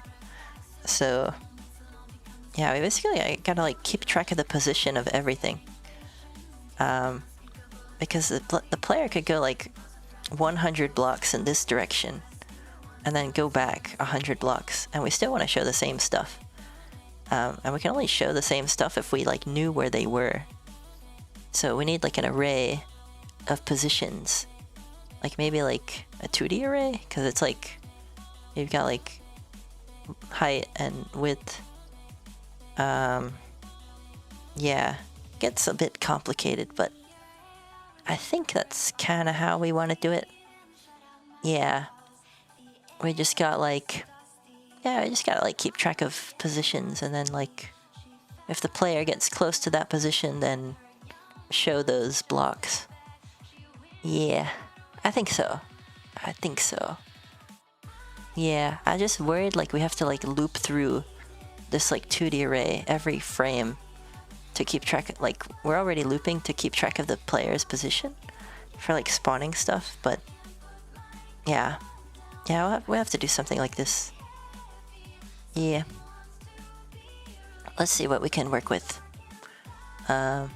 These are our functions for creating the little structures. So we've got like the grass bridge and the wooden bridge. Oh, that's another thing we need to keep track of. Not only do we need to keep track of the position of the square, we need to keep track of what texture it is. Because we've got grass textures, we've got dirt textures, and we've got like wooden textures, like for the bridge. Yeah. Oh, hey, Red Zone. How are you? I hope you're doing all fine and dandy. Welcome to the stream. We're building the Yippee mobile game. Right now, we're doing the great code refactoring. We're fixing the bugs, and we're kind of rewriting a lot of things to make it nice and better. Yeah. All is well. Yeah. But welcome. Now let's see, what have we got to work with? I like refactoring cleaning too, right? Feels nice when you clean something that was dirty and you got it nice and smelling better. Yeah, it's quite nice. We're working on making our code more nice and fragrant. We're putting those scented candles in our code. Indeed. Yeah. Now let's see, and we've got some bugs too, and we gotta step on the bugs and make them go splat. Yeah, we gotta get rid of those bugs too. Yeah, let's see. So, yeah, first thing I want to redo is the generation of everything, like the ground and the bridge. Yeah, I want to redo how those are generated, and like keep track of where they are. And yeah. Oh, if it were up to me, I would design a tile reuse manager where tiles that have been displayed on the left can be recycled into a cache for future use on the right. If there are no cache tiles available, a new one will be created.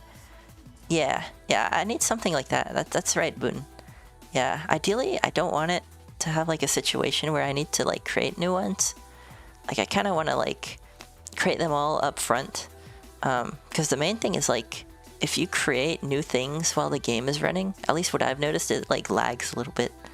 But that's right, Boon. I basically need to make like a tile reuse manager and like cache the tiles from the left to the right, or like vice versa. Yeah, and it all depends on like the player's position. It's like wherever the player is, I should have all the tiles spawned around the player that should be there. Yeah. That's right. Yeah, let's see. So, yeah, how to do the thing. It's like originally I was already doing this caching on the ground nodes. But I ran into a bug where like sometimes it would be like 2 of the blocks wouldn't get reused. Yeah, I can show that too. Yeah, so like, if I open the simulator... Oh, what genre is it? It's a platformer. So it's like the type of game where like the camera follows the player. It's kind of like a 2D platformer. Yeah. The main goal of the game is to like get as far to the right as possible. Like go all the way to the right and discover everything and defeat all the enemy Yippies along the way. Yeah, because eventually these little dudes are gonna be holding their own weapons. They're kind of defenseless right now, but eventually they're gonna have their own swords and bow and arrow and things like that. So they're gonna be blocking our path. But yeah, we've got a lot of bugs right now. That's why you see little dudes in the ground. Yeah, that's what it is. It's a platformer, and I've never built a platformer actually. So a lot of this is new to me. But it's fun. I like building the things that I don't know how to build. So you learn a little bit along the way. Yeah, it's pretty good. Yeah. But yeah, working on trying to make sure we can reuse some of these blocks on the bottom, so we don't have to like keep creating new ones. We can just kind of like pull the blocks from the right and move them to the left and vice versa. And I was already doing that with the ground, but sometimes I ran into this bug where this hole would spawn, because I guess I was off by like one column. It's like it's fine if I go all the way to the right, but as soon as I move left, you see like there's a hole here. Yeah. How much experience do you have with assembly? Oh, assembly, oh my gosh. That's a low-level language. I have very little experience. I took a college course where I had to code in some fake assembly language. So I'm kind of familiar with a little bit how that stuff works, but it wasn't actual like real assembly like x86 or whatever. It was pretty basic just for like learning purposes. So yeah, all these go-to lines and also like DRAM and I don't know.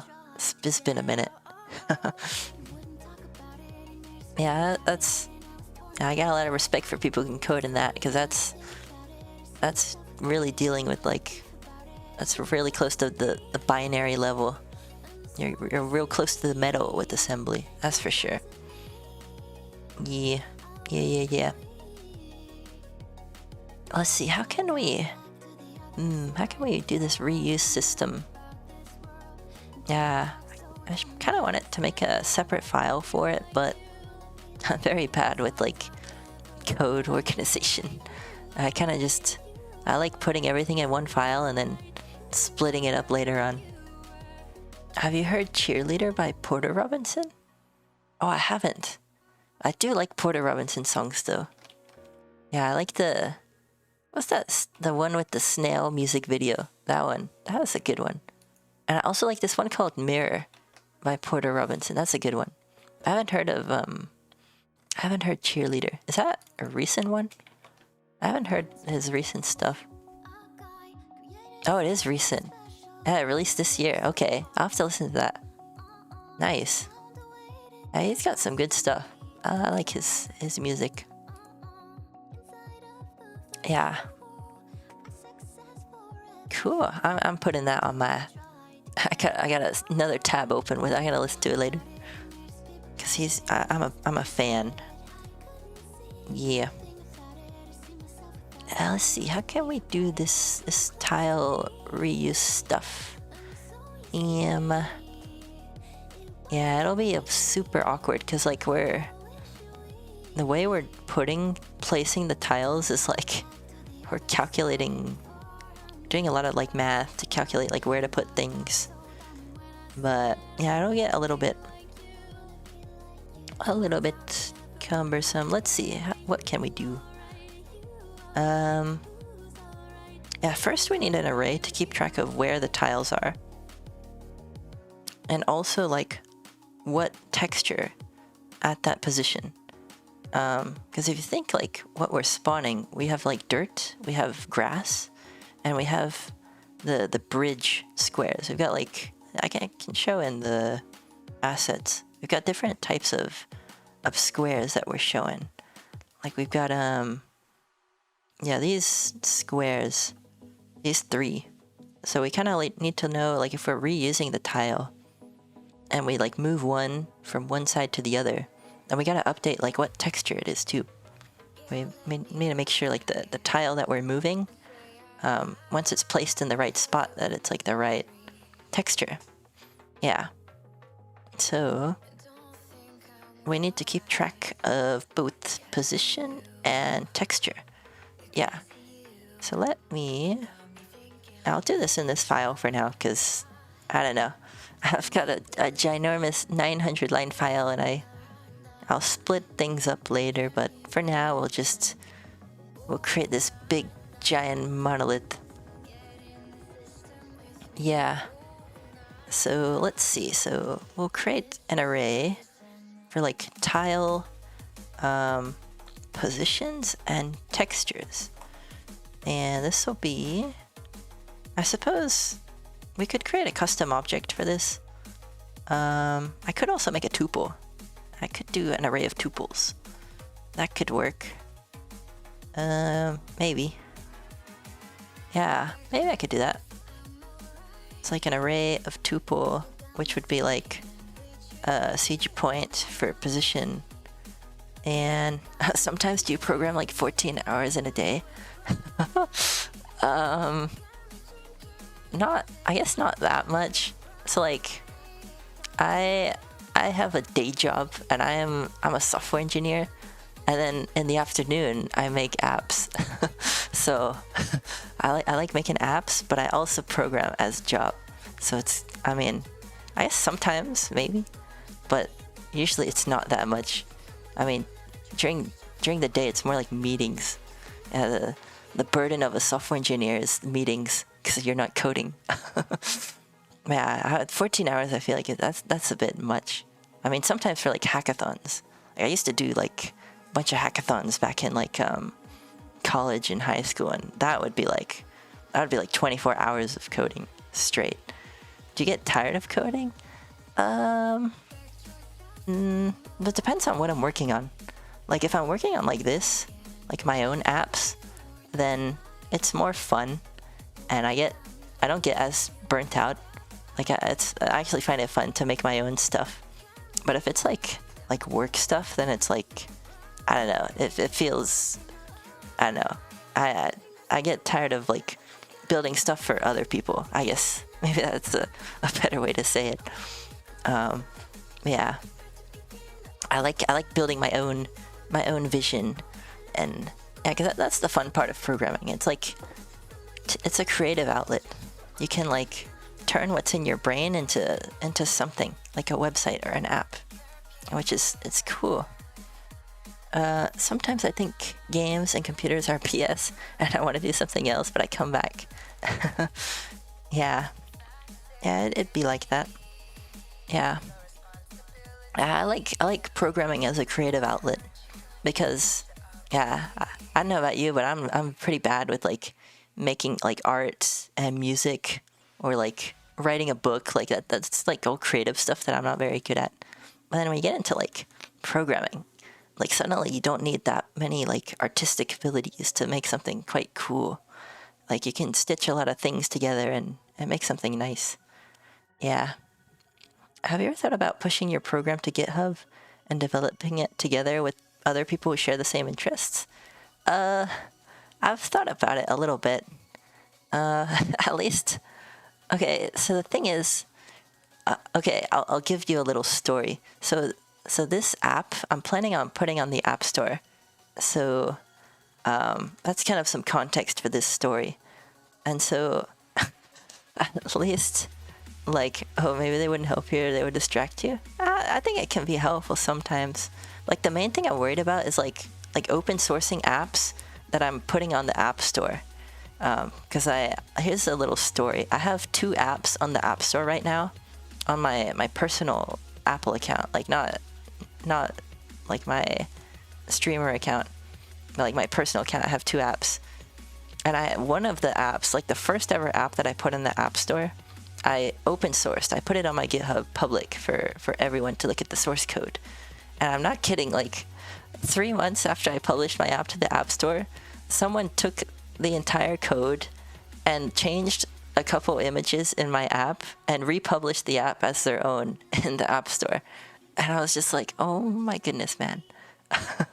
So I'm kind of a bit like, I don't know, I have a little PTSD of people yoinking my app and republishing it. So at least for apps that I put on the App Store, I'm a bit hesitant to open source them. Only for that reason. Yeah, it's not very cool. But yeah, I mean, technically, I'm publishing all my VODs on my YouTube anyway, so I mean, you could try and recreate it if you wanted, but it's a sad story. How much did the program cost? Oh yeah, I just built it in my spare time, so technically it wasn't like, it was like free for me to make. Aside from the whole like Apple charges you like $100 a year to keep apps in the App Store, but oh, how much was it on the store? It was free, but I had like a banner ad in it, and also like a in-app purchase, so it was like freemium, I guess. But it wasn't like super popular or anything, which is why I didn't file like legal charges against this guy. I mean, it wasn't like it was like robbing me of money, because I was making like cents by the month. It wasn't like that much. But yeah, for like, I don't know, I'm like hesitant about it now for like the future. Yeah, but it's a good idea, Boone, about like open sourcing apps. I saw another streamer, another VTuber programmer, I think Mirinth. I think she does that with one of her games. It's a good idea. I'm thinking about it, but I don't know. Maybe I should just put like a really restrictive license on it, and then be really adamant about like, you know, finding people who copy my stuff, and then just like, hey man, that's not cool. And, like, I don't know. But yeah, I might think about it in the future if I don't know, think about the licensing and going after the copiers. Yeah. Yeah, that's my little story about the only open source App Store app I have. Yeah. But yeah, people have good insights, so it'd definitely be good to collaborate for sure. Yeah. Just gotta see how to do it. Yeah. Let's see. So I started programming because my favorite games crashed and I wanted to know why and make a better game. Oh, nice. Yeah, making your own games is fun. Yeah, I find myself, like, on my personal projects, I end up only making games. Like, pretty much, like, 90% of my personal projects are, like, mobile games. So, yeah, games are fun to make. Have you tried doing reverse engineering to fix bugs? Yeah, you go into, like, the code and figure out, like, where the things break and try and undo the things. Yeah, there's always a bit of reverse engineering when you're fixing bugs, trying to identify that root cause by breaking up where the things start and end. Yeah. It'd be like that. Oh, you mean like, okay, I mean in a compiled closed source program. Oh, I see what you mean. Okay, there was a course in my university, they taught stuff like that, like these like software tools for unpacking compiled programs. I didn't take that course, but I've seen like how the programs look that do that, and man, that is pretty wild. I've never tried that. Yeah, I haven't tried that Red Zone, but it looks pretty cool. Yeah, it's pretty cool. Yeah, okay, I do have like one story. I don't know if I should tell it. Okay, I'll say it. Okay. I was interested. Okay, so I used to play a lot of Minecraft back in the day. A lot of Minecraft. And I played on this server called Mineplex. It's a pretty big server. And one day, I forget where I got it, but I got my hands on like an old version of their of their code, and the main thing I was interested was how their particles worked, because like they've got these like particle animations in the server. You can do like little swirls around your character, like little wings made out of particles, and I was interested in how that works. And I found that in their source code, their particle generation code. I forgot where I got that code from. Like, trust me, I did not hack into them. Someone posted it, I think, on like a, like a mega file in the, on the dark areas of the internet. I did not like take it personally, but yeah, I found how they were doing the thing. So I guess that's kind of like like a reverse engineering, but not very ethical, to say the least. Yeah. But yeah, it's fun to see how other people build things, because then, maybe you're trying to build the same thing, or you've already built the same thing, and they did like a better way to do it. They did it more efficiently, and you can kind of learn from that. Yeah. So yeah, I see the benefit to like reverse engineering other software. Yeah. You just gotta be. It's a slippery slope though. Yeah, creeper. Oh man. Yeah, that's right. Yeah, it's definitely a slippery slope though. You gotta be careful with what software you're trying to unpack, lest you fall into the world of the crime. I think Minecraft is too big, but people have different opinions and like things or hate things for the same reason. Yeah, that's true. Yeah, a lot of different Minecraft communities, and they got their own feuds, but everyone's fighting about the same thing. Yeah. So my server's better, or I like this type of PvP, but it's all interrelated. All part of the same game anyway. Yeah. Yeah, you must make your friend your enemy thy friend. Yes. Indeed. Oh, dude, I love this Vila song. Which one is this? It's let me see. Oh, it's called Time Bomb. This is nice. It's like people are liquid and their arguments don't really matter. They're gonna argue about anything. Yeah, that's right. Yeah. Yeah, people always want to get upset about something, but I think that's because people want to like, I don't know, just in general, people who like argue about a lot of stuff, I feel like they kind of want to be part of a community of people that have the same opinion. Yeah. Yeah, that's how I feel about a lot of like, I don't want to get like political, but I feel like about that. It's like people who have disagreements want to have those disagreements so they can share something in common with a greater group.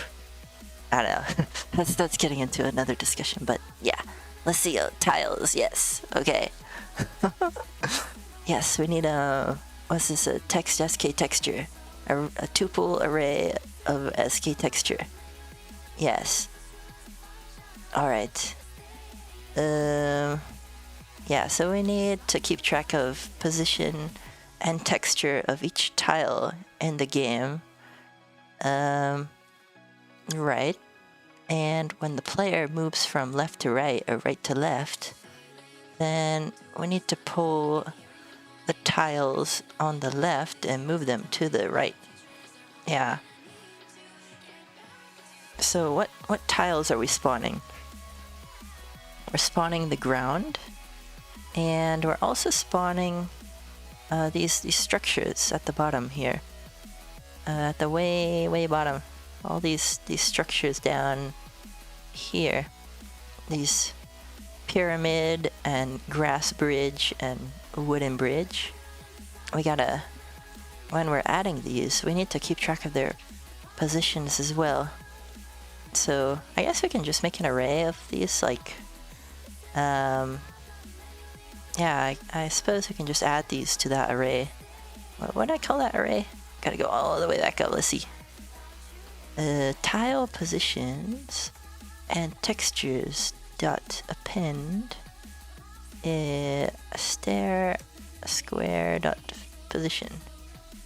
Do you think there's a better system of morality, or is it all relative? I think that's a deep question. I would say it's relative. I feel like what you think is moral depends on your own opinion. Although I think there's some benefit to having a shared moral code, at least so that, you know, not everyone's like robbing stores. Everyone can agree that robbing people is bad. But for more nuanced issues, I think having your own opinion is pretty fair. Yeah, tiles with Cipher's face edited to be wide would be funny. Oh, dude. Or what if I did that as like an Easter egg? I added like a grass tile with just my stretched out face. That would be big a meme. Very, very big a meme indeed. Yeah. I don't know if this is the best way to do this. Like adding these positions to this array. Oh, right, and this should also be a tuple. So I should add the texture as well. Yeah, stair, square, texture. Okay. I guess I gotta do this wherever I'm creating, wherever I'm calling add child, I need to do this. Yeah, like right before every add child. Yeah. Indeed. I think it should be bridge square as well. This should be... where's the texture for this? I guess I can... bridge square dot texture. Yes. Do you think we can choose what we value? Maybe we can expand our ability, tolerate, and understand if we learn and talk more.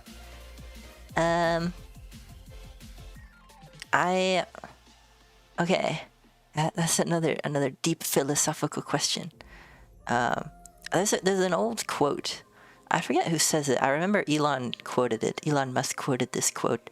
I think he quoted it from someone else, but I don't fully subscribe to it, but I think there's a lot of merit in it. But it's a saying that goes, people don't change their minds, they just die. That's kind of like, you know, say you had like a dictator of a country. Like they usually don't change how they do things until they die and someone else takes their place. And so I kind of feel like that's with a lot of people. Not many people. A lot of people already have an opinion predetermined in their mind before they go into a discussion, so they're less susceptible to changing how they view something. So, yeah, that sounds bleak but funny out of context for some reason. Yeah, yeah, it's a bit morbid, but yeah. Well, yeah, that's kind of how. I mean, I think people can change their opinion, but they'd really have to like consciously make an effort to change their opinion, and actually believe what the new opinion is. Yeah. You could imagine all ideas as vectors of energy, and some people will be possessed by those ideas, and a part of them will die when they are proven wrong and their plans don't work. Yeah. Yeah, that's true. Yeah. If someone's opinion doesn't work out, then sometimes they might just gaslight themselves into thinking otherwise. But yeah. Yeah, that's how it'd be. Most philosophical indeed. I haven't gotten into such discussions on stream, but I kind of enjoy it. It's a little interesting indeed to ponder to the musings of life and opinion and society. Neat. Yes. Okay. What have we got going on? Yeah, so we're keeping track of the positions and the textures, at least of the wooden bridge. We need to do the same for the grass bridge. Society. Yes, we live in a society.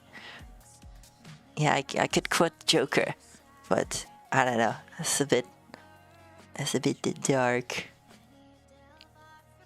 Yeah, a lot of people have mixed emotions about that movie. What have we got here? Grass square bridge. What are we calling add child? Add bridge. If we disagree for random reasons, how can we antagonize the other? It would only be possible if we choose to value our experience as more important. And if there will always be those who do that, should you still continue to believe in a future where we can live in harmony? I'm gonna double read that. Let's see. If we disagree for random reasons, how can we antagonize the other? Yeah, I feel like it's random reasons to disagree with people. I feel like people always... Is it random that you choose to have a certain opinion? I guess so. I guess it kind of is. It's kind of your upbringing and your environment determines what opinions you have on certain things. I like turtles. Yeah, I'm trying to parse it a little bit. The vectors of life are random. Yeah, I guess that's true to an extent. You don't choose where you're born and, you know, what type of opinions the people around you have when you're born. But, I suppose maybe a good like comparison would be like your biology and the epigenome. I took biology. It kind of reminds me of this. When you're born, you have like certain, genetic characteristics, but there's also something called the epigenome, which is basically all the things about you biologically that change after you're born. So that's kind of like opinions, right? You're born around certain people, and then your opinions form generally based around the things that you see, but then you can choose yourself to change your own opinions. Yeah, that's kind of like that. Yeah, I think there's also, we can still live in a future where we can live in harmony. That's definitely possible. Yeah, people always disagree about things, but yeah, that's just life. People disagree about things. You just gotta, depends how you react to those disagreements. That's how society works. Yeah. If life exists, maybe we should protect it. Yeah, that's pretty. I think everyone will agree with that. Yeah. Indeed. Or maybe that's what a player would say, and all you can really do is see what you're gonna do. Yeah, that goes into, like, determinism. Oh my gosh, this is very philosophical. Like at birth, do we have control over what we do, or is everything predetermined? It's the whole theory of, like, if you can predict the motion of every particle since the Big Bang, is anything really in your control? Oh my goodness, wow. That's crazy, oh my gosh. Nah, I don't... I think we've got control over our own actions. That's what I think. What is the purpose of believing in determinism? Is that a trick? Yeah, I guess it's... If you ignore it, then... If you ignore determinism, then you have control over everything you do. Yeah. If you don't think about it, then you can choose your own path. Yeah, I just collect Transformers and build Gundams. Yeah, dude, I make apps. I make Yippee game. Yippee game is fun. Yeah, let's see. Okay, so we're keeping track of position and texture, and we're doing that for just this wooden bridge. Grass bridge, okay. So we're creating this texture at this position. Oh no, this is Z position. We set the position here. And then we add it. Okay, so we need to call this here. Right. So this should be grass bridge start. Or actually, this should be the position variable that we pass. And this should be whatchamacallit, this texture here, which should be grass bridge start dot texture. I guess we could also say this dot position here. Yeah, that should be good. Yeah. And we also need to do this here because we're adding a. This is the middle of the bridge. And we need to keep track of every square. So we gotta call this wherever we're creating squares. Yeah, that should be good. Yeah. So grass square bridge middle. We get the position and the texture. And we need to do that for the end as well. Yeah. That should be good. Yeah, so okay, let's assume this array is populated. And now we have a reference to every single position and texture of every square. What can we do from there? Like in our update function, what we can say is like, yeah, I don't know. Like in our update function, what we could do is we could just loop through this array. Like every frame. I don't know. That might be inefficient. Would that be a good way to go about it? Like every frame, we loop through an array of every single square that was ever created. Oh my gosh. Maybe that's... I don't know. Because yeah, imagine the player is like 5,000 blocks to the left. Then you have to loop through an array of 5,000 items every frame. Or like, I don't know when the update function is called, like every 60 milliseconds or something. I think it's every frame. I don't know if that's like optimal. Is that... because it might slow down the game if I do that. Yeah, but I feel like I don't know a way to avoid that. That's like, because if I really truly want to keep track of every single position and like show blocks based on the player's position, like say the player is in the middle of the, like say the player went 1,000 blocks to the right, then I should show all the blocks that were, you know, like at 970 to like 1030, like 30 blocks around you. I need to pull those from some array. Yeah, so I feel like I would have to do that. I would have to like loop through this array every frame and find out which blocks are near me. And then from there, like show those blocks.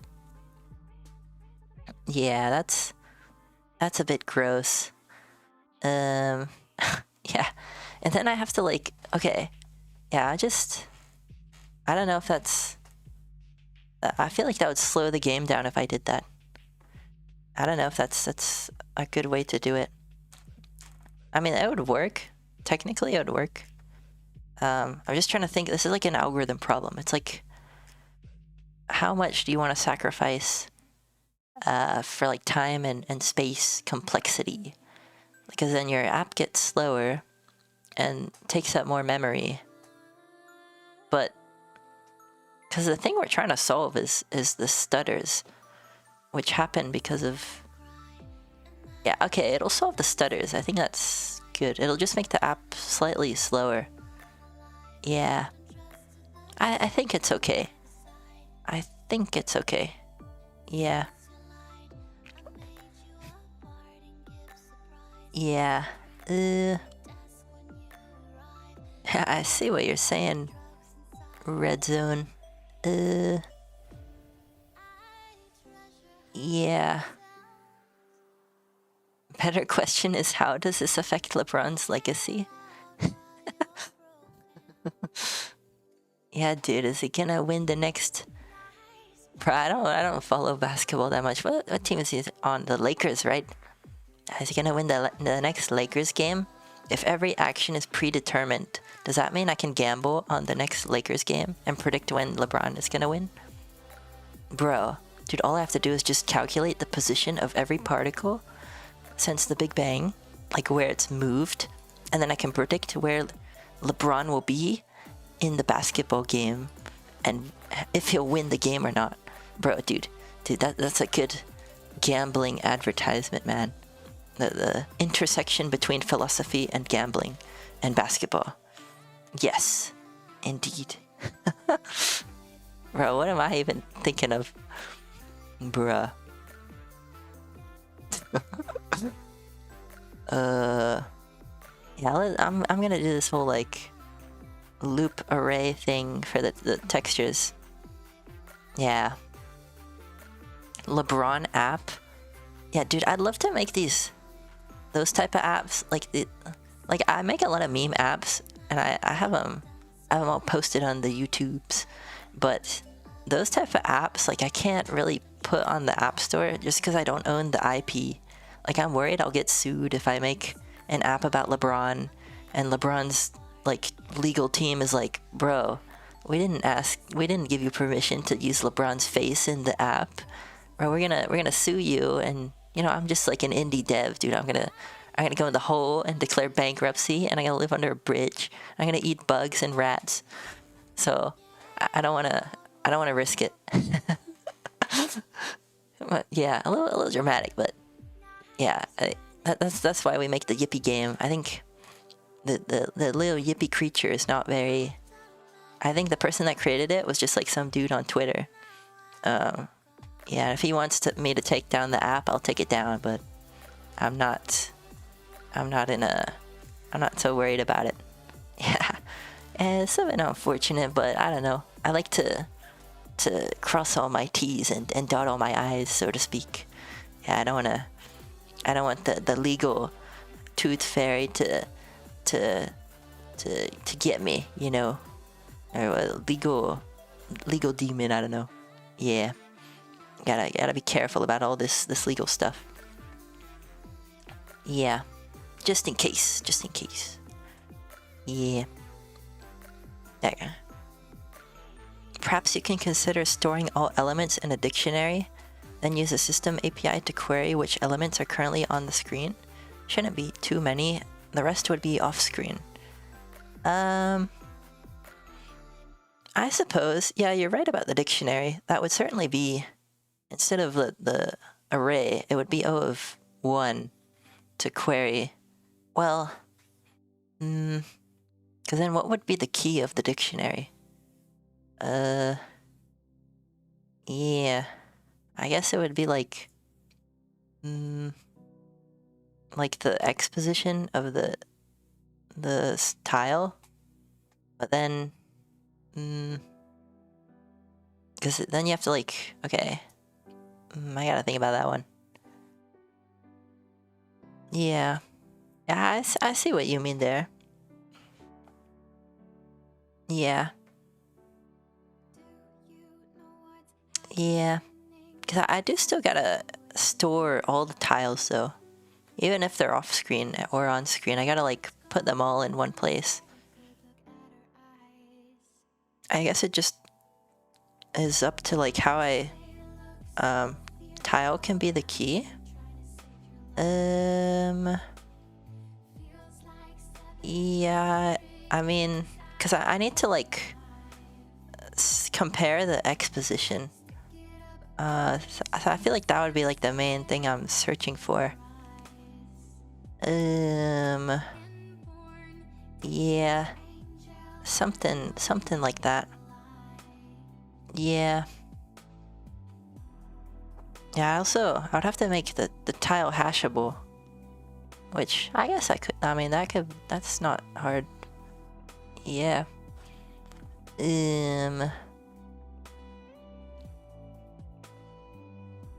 Yeah, I don't know. I feel like I do feel like I need to query based on like X position, just because that's like whatever tiles I'm showing on the screen, it is based off of like the player's X position. Like if the player is in a certain area, then the tiles in a certain radius are the visible tiles. Yeah. Yeah. I'm trying to think if that would be like the best way to do it. I like the idea of like the on-screen, off-screen thing.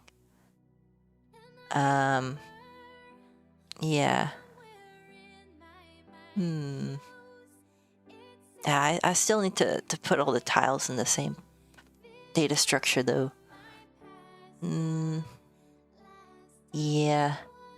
But I see what you're saying. If I did like a dictionary, then I don't have to like loop through 5,000 items every frame or something in the worst case scenario. Yeah.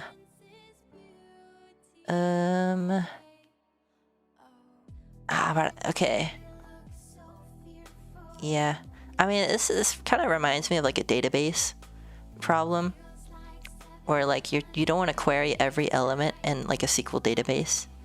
And so you would do something like sharding, and you would split your database into like 3 databases based off of like a last name or something. Like say I know the person's last name, and I would split the database into like A through F, or like, you know, like G through P or something.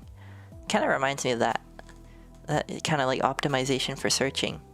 That's only if you know something about it. But yeah, I feel like I do have to do some sort of linear search to compare the tile expositions. Yeah.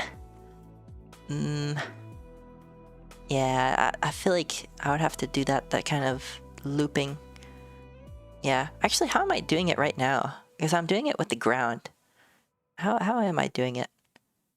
Yeah, let me compare maybe my current Pokemon music. I like Pokemon music. How am I doing it with the ground? Because I'm already doing it with the ground, actually. Yeah, I think I have a queue of squares. Yeah, and I just like append to the queue every time the player moves a certain position. Yeah. So I guess that's what I'm doing here. I'm using a queue. I did this in another app too, but not with tiles. It was with something else. Yeah. Well,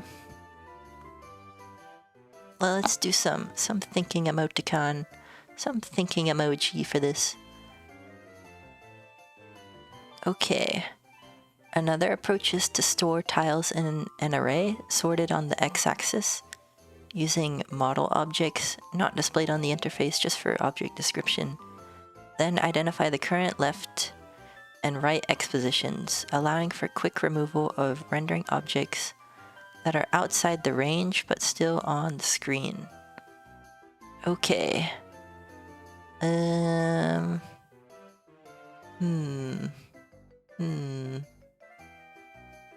Yeah, that's kind of similar to what I was thinking. Like, store the tiles in an array sorted by X. Yeah. That's kind of what I was thinking. Yeah. And then I guess if you know it's sorted by X, then you can know where to pull the tiles. Yeah. Yeah, identify current left and right X positions. Yeah. Okay. I see. Yeah, I like the array approach. Yeah. I think that's probably a good way to go about it. Yeah. Well, let me see. So let's take a gander. I forgot how I did it with the ground. Because I've been building the shop for a while, and now we're going back to this code. And sorting elements on a sorted array is very efficient. Yeah, that's what I'm thinking. Yeah, that would just be like an O of 1 operation. Yeah.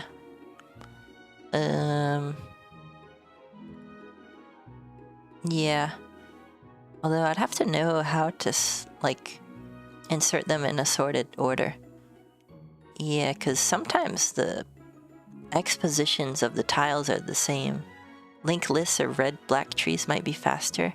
Oh, those are some gross words. Then I have to implement a linked list or a red-black tree. But that would be more efficient, you're right. Yeah, like a max heap or something. Yeah, it's... yeah, you're right. It's given me some data structure and algorithms class flashbacks. Yeah. Yeah, what an algorithmic problem, though. This is very much in the domain of algorithm design. Yeah. Yeah, who knew the Yippee game would have such math behind it? Yeah. And it's all because the game freezes a little bit whenever you create textures. So we just gotta reuse them. Yeah.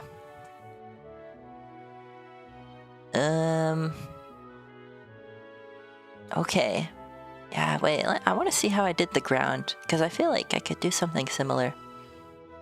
Ground squares Q, position X. Okay. Oh, I think I know what I did. I think I had like... I had like 18 squares for the ground at any given point in time. And I think what I did was if the player went right, like 2 squares, then I just moved the left 2 squares to the right and vice versa. So that way, like, I don't need to keep track of every single square. But that only works for the ground, because, yeah, the ground, the Y position is predetermined. Yeah. It still baffles me that there are people like you who can do this type of stuff and bring people joy. Thank you for your service and creativity. Oh my gosh, Kendall, that's so very kind of you to say. Wow. Yeah, I appreciate the kind words. Yeah, I enjoy doing this. This is, I mean, I'm kind of a bit selfish in doing this, because I do it because I enjoy it. Yeah, because I thought this stream would be like pretty boring, because I'm just doing like code refactors, but I appreciate the kind words. Yeah. Yeah, I like making apps. I have a little bit of a app development addiction. Yeah, hence all the meme apps and the current app making of things.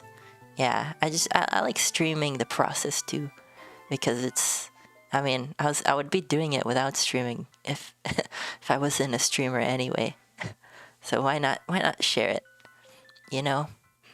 Yeah. But yeah, this is fun. I like making the things. It's cool. It's fun once you get it all working. It's like, wow, look at this thing that I made. It's cool. Yeah. Yeah, let's see. What have we got going on? Yeah, so I think this ground stuff only works because the ground, like, I already know where the Y position is for the ground. But it doesn't work for the bridge, because the bridge, or like the pyramid, varies in where the Y is. So I'd have to I would have to keep track of like all the positions in that case. Yeah. Okay. Yeah, I feel like maybe one thing I could do is like... yeah, because right now I'm not... okay. Here's an idea. Here's a little idea I just thought of. Maybe it's a bad one, maybe it's a good one, I don't know. Here's another idea. Let me bring up the thing. Let me bring up the drawing thing. The GIMP, because Mac does not have Paint, unfortunately. I like Paint more than GIMP, ironically. Yeah, here's an idea I thought of. So, for this algorithm design for the tiles, I don't use a mouse, so it's hard to draw. I'm using a trackpad. Yeah, so I thought about this. So, you have your ground, right? And it's like 2 columns of tiles. Maybe there's like 18 columns on the ground. And you can also have like these bridges that spawn in the game. And also like these little pyramids too. Like I guess this is like a chopped off pyramid. We can have this too. What if I stored by like column? Like I called this one like column 0 and column 1 and like column 2 or something. And like I could create like a, I don't know, like a hash map of, and the key is the column. And the value is like an array of all the tiles in that column. And that way, if my player is like, he's like here, that's a very fat Yippee. But if he's like here, which is like say he's like this big, and he's covering like columns like 7 through 9,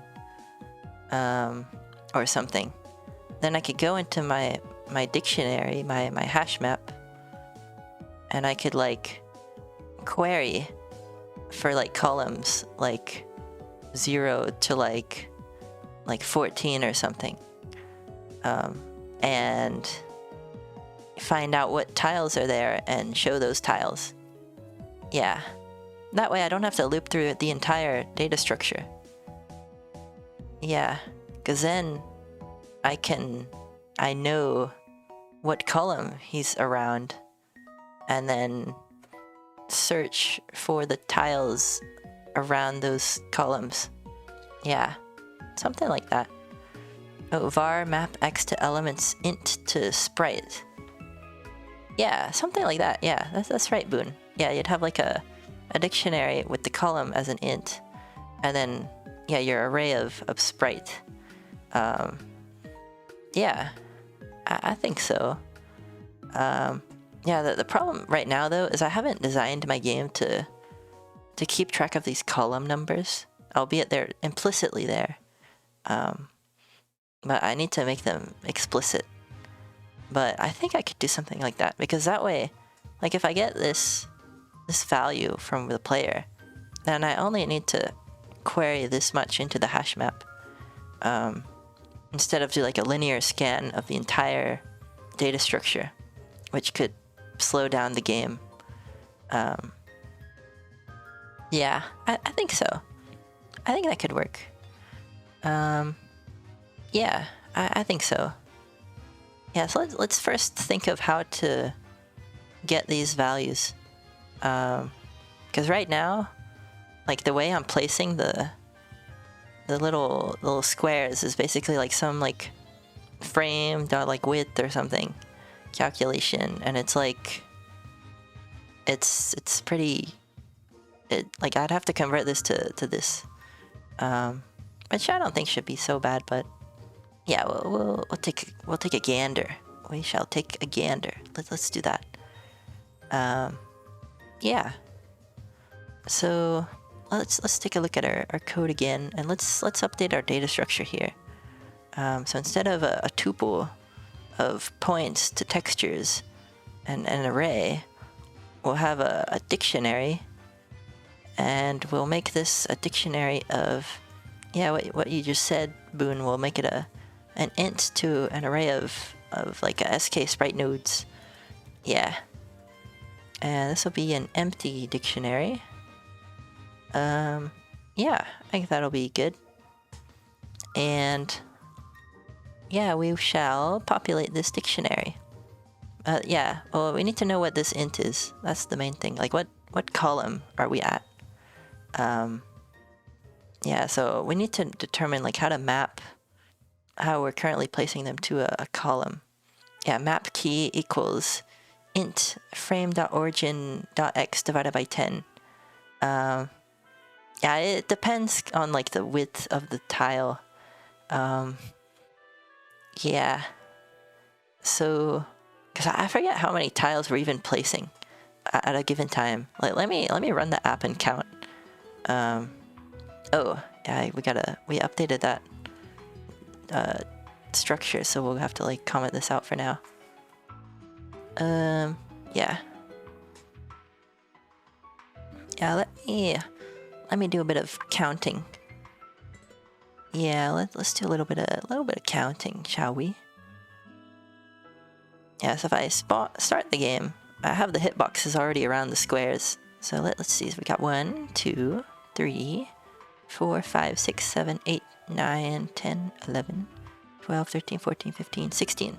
Ah, okay, so it's like a 2x8. Yeah.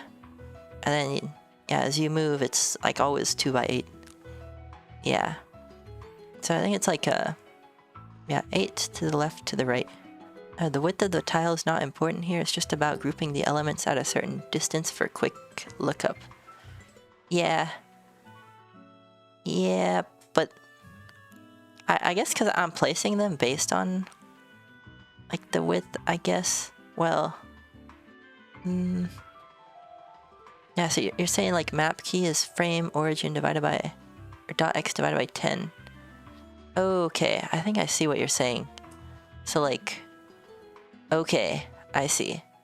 So instead of having like a direct mapping of like where the tiles are, like instead of the column corresponding to like the exact x position of the tile, it would be like relative. Okay.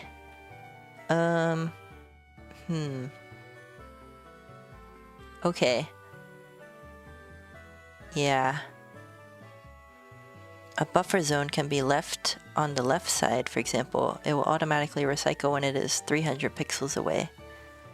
Yeah, I was planning on leaving like a little bit of a buffer zone. I think that's how I did with the ground too. Because sometimes like the player will go right, and sometimes they can see the tiles being removed, and there's like a void for like a little bit. Yeah, so it's best to have like a little buffer around the screen. Yeah. Yeah. Yeah, let's work on updating that array, like populating the array first, and then we'll work on using it. Yeah, so this won't work because we're trying to append the column and the array. Yeah. So, okay. I guess we can say, I forgot how to append to a dictionary like this, right? So you need like a thing, and then you need your array. I guess I can say this, like if this dot is empty, then I can append the tile. Yeah, because the tile itself already has the texture and the position data. Right. Yeah. So I can append this tile, which is, what is this? Bridge start, create square texture. Is this a sprite node? What is this? Create square texture. Yeah, okay, it is. So, yeah, we'll say this grass square bridge start. And yeah, otherwise, well, I guess we'll have to call the append function. So we can't really do a ternary here. I don't know, is there like an easier way to do this? Like if tile positions and textures, I'm putting 0 here just for testing. But if like is empty, then do the thing. Otherwise, do the other thing. Yeah, this would be this. Otherwise, we do this dot append this. Yeah. When the x-coordinate of the center line on the screen changes, center x divided by 10, it triggers a check for which tiles can be removed. The value 10 here can be abstracted into a variable to observe the specific effects of using different variables. Oh. Okay. When the x... Okay. I see. Okay, I think... I see what you're saying. I think you're saying like the column... Okay, I think I see what you're saying. Let me bring back up that drawing thing. Yeah, so like what I was thinking was like the column would like map with the width of each square. I think what you're saying is like this x divided by 10, like that should be what this column number is, which could actually like encompass multiple different tiles. I see what you're saying. I guess that kind of makes it easier because I don't have to like think about exactly where a single tile is. Like the array might encompass multiple columns. Yeah, okay. I see. Yeah, so this is like a... I guess we'll query this like a range. I see. Okay. Okay, so if a tile falls under... Okay, wait. Now I'm a bit... I have to think about this a little more. So... If this is like my key, then okay, so I spawned the tile and I know it's X position. I must go, my people need me. Goodbye. Hey, thanks for coming, Ken the bot. I hope you enjoyed and hope you have a nice morning, evening, wherever you are. Yeah. Thank you, and good luck. Your people need you. Yeah, let's see what we got going on here. Yeah, okay.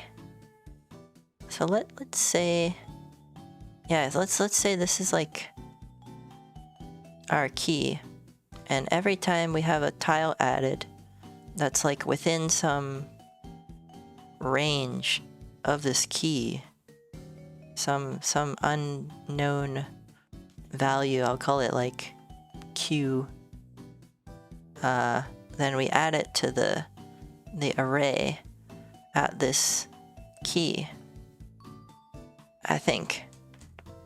Yeah, I don't know, I feel like I can avoid this Q altogether if I just directly line it up with the column. Yeah, I think that might be easier, just to have this like affixed by the column. Yeah, I think it would be the same data structure, like int to array of sprite, but that like divided by 10, it would be like this value would be like whatever x the column is instead, like frame width divided by some value. Yeah.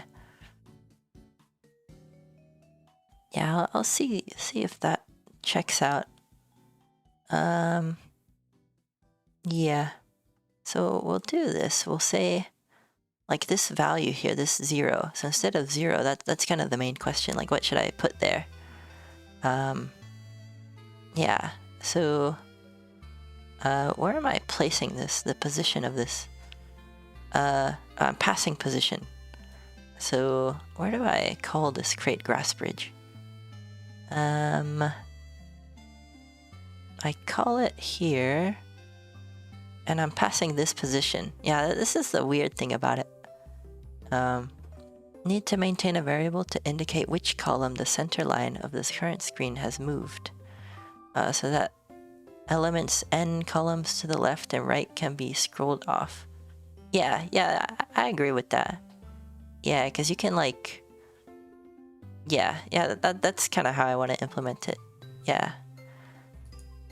Yeah, because then you can query the dictionary based on what the Yippee's current column is, and all the columns around that. Yeah, that's exactly what I want to do. Yeah. Yeah.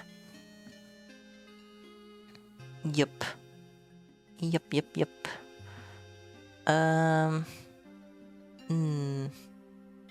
Let's think then. Yeah, I just gotta think like what that column value should be. So this is like the first time the bridge spawns. It's like at this position, which is like, yeah, I kind of, I'm doing some weird stuff here with this X position placement. Yeah. Okay, I have an idea. I don't think I have to worry about what that X value is because,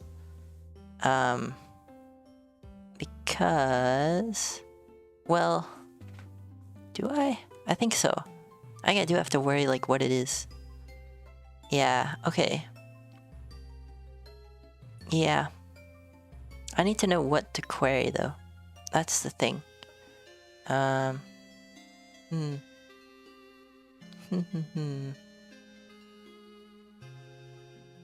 Yeah, I gotta think, cause like, how do I know what to look up in the dictionary?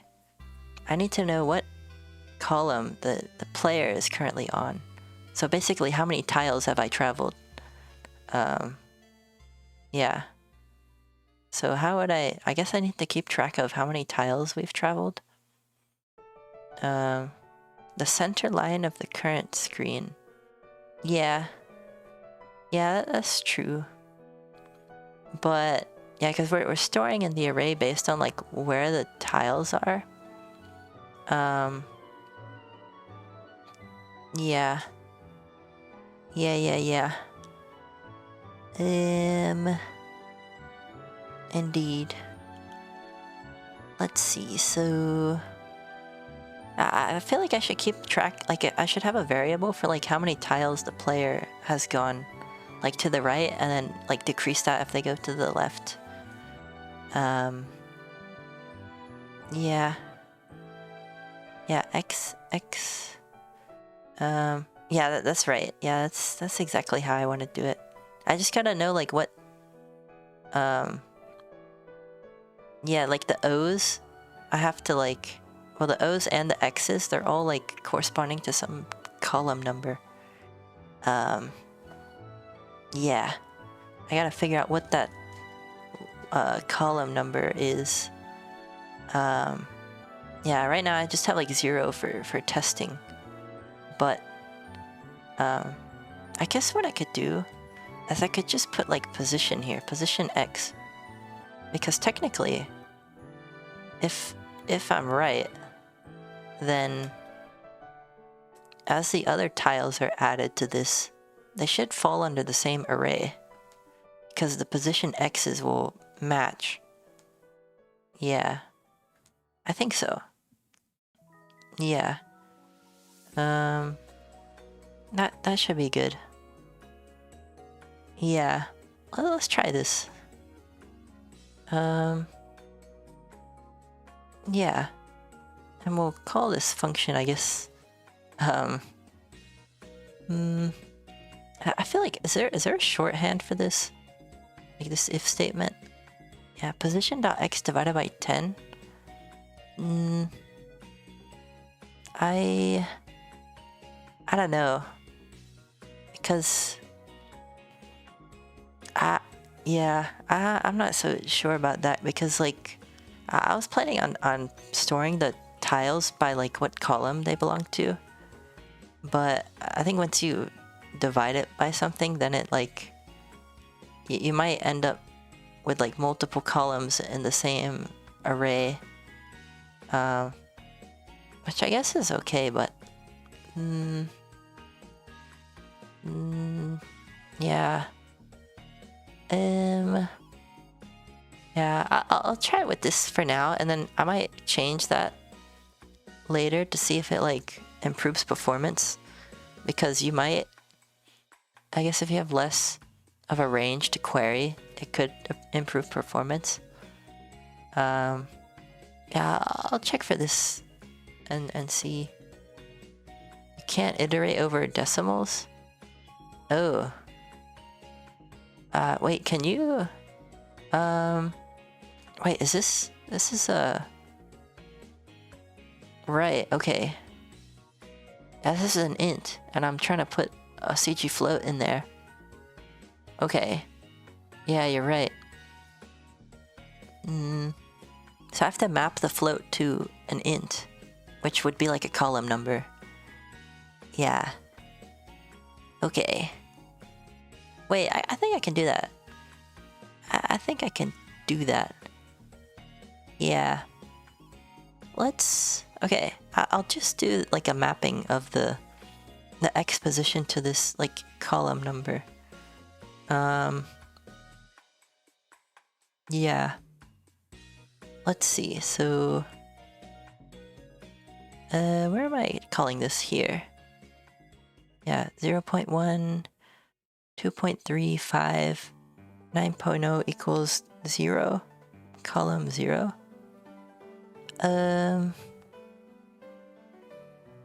Okay. I see. It's like everything between 0 and 10 is part of column 0. And 30 to 40 is column 3. Okay.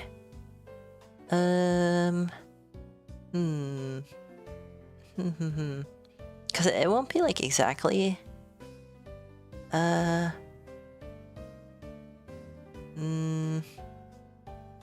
Oh, I see what you're saying. You're like normalizing it, I think. I see. Because when you divide by 10, like everything falls between 0 and 10 then. Okay. I see. Okay. Yeah, wow. Okay, that's very mathy. Okay. Yeah, that's bringing me back to like linear algebra days. Yeah. Okay.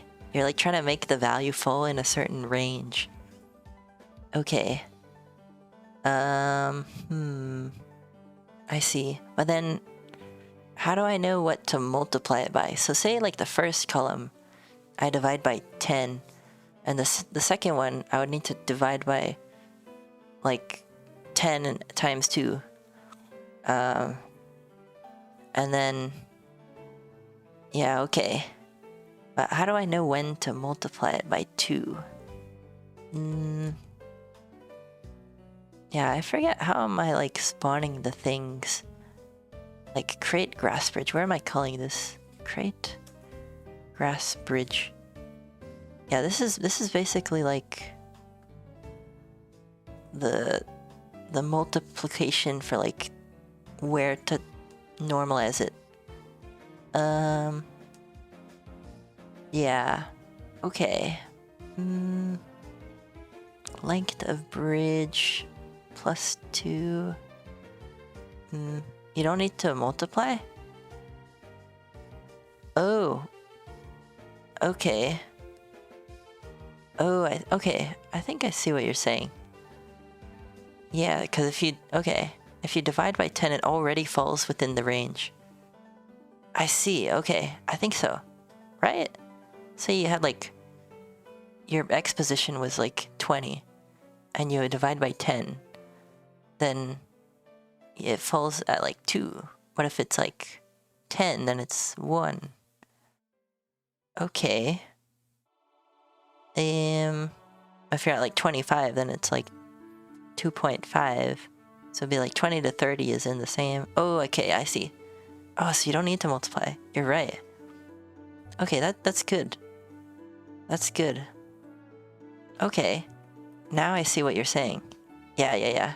Sorry, I'm not very math inclined. But now I get it. Yeah. Okay. So it's automatically normalized to 10, like in that range. Okay. I see. Oh, and cast it to int, that's right. Because otherwise it's gonna give me a type error. Yeah. Let me... I don't want to redo this calculation. Let me do this. Let tile position equal int position x divided by 10. Or let me say tile normalized position. I'll make it a var because I want to reuse the name.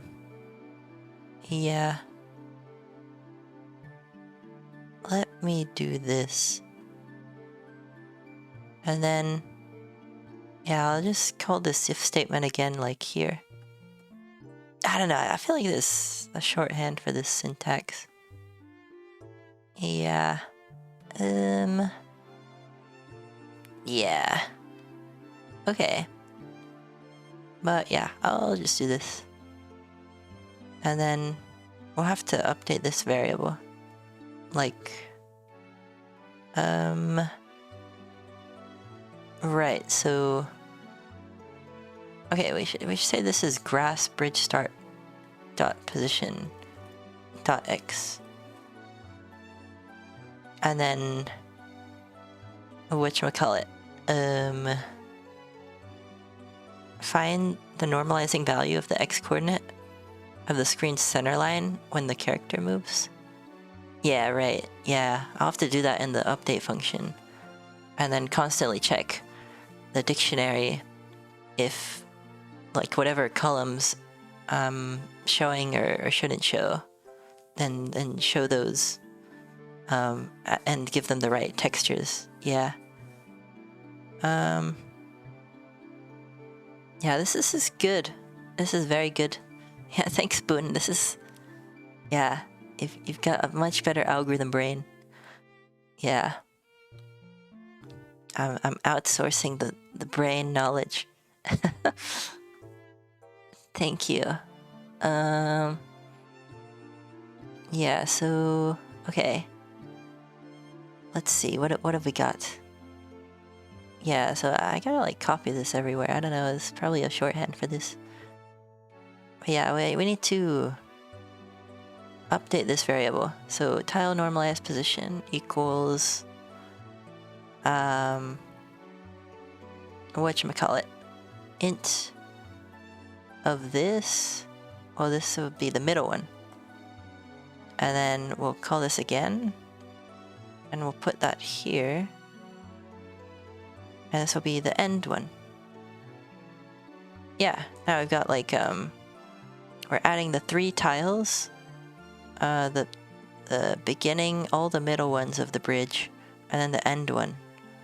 To our dictionary, which is good. Yeah, let's just like run this, make sure we don't get any type errors. Oh, yeah, some optional stuff. If is empty.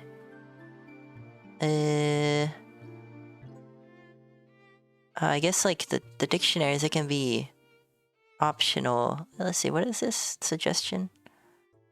If is empty not equals nil. Oh, what? Oh.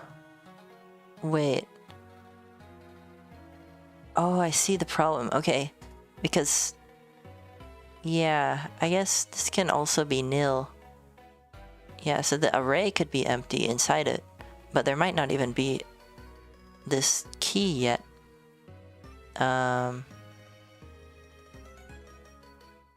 Yeah, so I guess I could say this. I could say, if, like, how do I, like, contains key, that's what I need. I need contains key. Yeah, what is that in Swift? I know in Python it's contains key. Contains key Swift dictionary. Oh, it's just like not equals nil. Yeah, okay.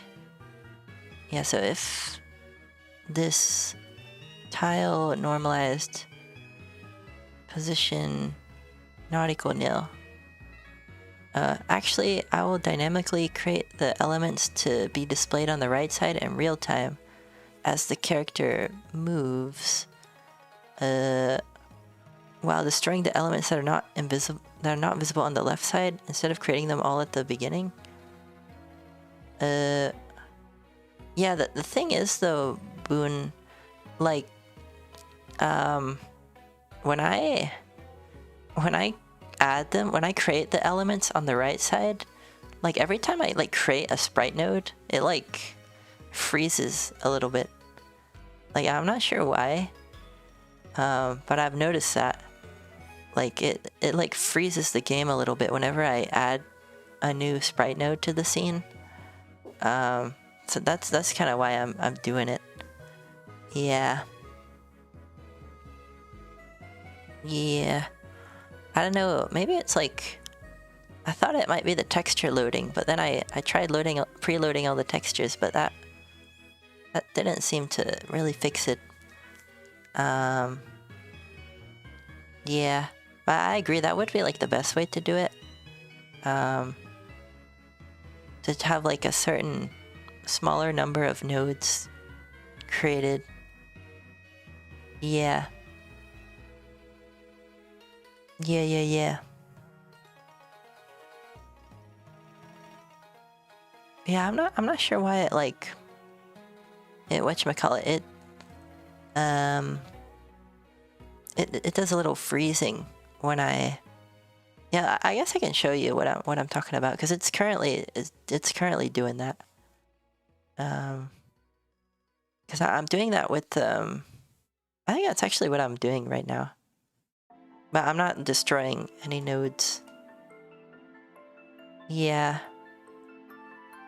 Let me show it. It does like a little bit freezing. It's not very PogChamp. But yeah, like take for example, image loading. Yeah, that's maybe. Yeah, I feel like it's something to do with the textures maybe then. Yeah, like say like I move from right to left, it'll spawn like one of the bridges and some yippies. And you see it like it stutters a little bit. It's freezing every time something is created. Yeah, that's why I kind of figured like reusing the same nodes would fix it. And I did do that in another app. I guess I never really investigated the source issue, which could be something like image loading. But yeah, it like freezes every time something spawns because it's like adding a new child to the scene. Yeah. Like it does a little bit of stuttering. Oh, I'm checking my stream. It doesn't look that visible on stream because of the frame rate, I think. But it does like freeze a little bit every time like a group of yippies and the structure spawns. Yeah. Yeah. Yeah, maybe I'll check into the image loading thing. Yeah, I think so. Yeah, I think that would be good. But I do like this other algorithm that we kind of came up with. A bit complicated, more tools are needed to troubleshoot the cause of the lag. I did actually, yesterday I was looking at like instruments trying to debug like performance. I could not, like I guess I haven't used the tool that much. I could not get a grasp of it. Yeah, I was using like instruments, but it was not giving me some nice results. It was not super obvious. Yeah, it was a bit kind of iffy to use. Yeah, I've only used like the memory profiler before, but that was back when I was coding stuff for UIKit and not SpriteKit. But that was helpful for like view controller allocation. Yeah, for sprite kit, I haven't used like profiler stuff yet. Yeah. Yeah. But I think I'll probably I'll see. Okay, so here's where I'm loading the images. I put them in the constants file, these textures. So I figured they would only be loading once, because before I had them up at the top of the game scene file, like up here. Yeah, so I thought they may be only loading once. But there's also a function I remember. I think there's like, you can do like preload textures, texture atlases, like SK texture atlas. You can put everything in an SK texture atlas and do preload texture atlases. Yeah, can you bring up the FPS? Maybe. Game performance. Yeah, okay. Yeah, I think so. Let's see if I can bring it up. Time profiler system. Oh no, I don't see FPS here. I'm looking at the thing. Let me see if I can track this. Sources, window. Instruments. Let me see if I can add the thing. Oh, that's big. Not bad. This is performance, game performance. I don't think FPS is here though. I see like system load. There's GPU usage. Let's see if I can find something else. File new. Game memory. Time profiler. There might be an option actually under sprite kit or sprite view. Let me check. On my game view here, I can maybe do. Is there like shows FPS here? Yeah, there is an FPS here. Okay. Yeah, let's see if I can. Also, I'll need to the FPS crops if I have this still. There's an API, preferred frames per second. Oh, interesting. Yeah, maybe it's loading too fast, and it's dropping the frames. Perhaps. Yeah. Okay, I did the ignore safe area just to show the FPS in the bottom right. Yeah, so it drops the frames by like 10 every time the freezing happens. Or like, yeah, that time it dropped to like 20. Yeah, so it'll run at like 60 normally. But then once it spawns the stuff, it drops to 10 or 20. Yeah. Yeah, so maybe, yeah, that time it dropped like 30. Oh my goodness.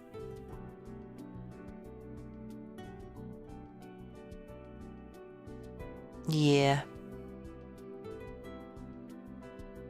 Yeah, so maybe it is like the loading of the images, the textures.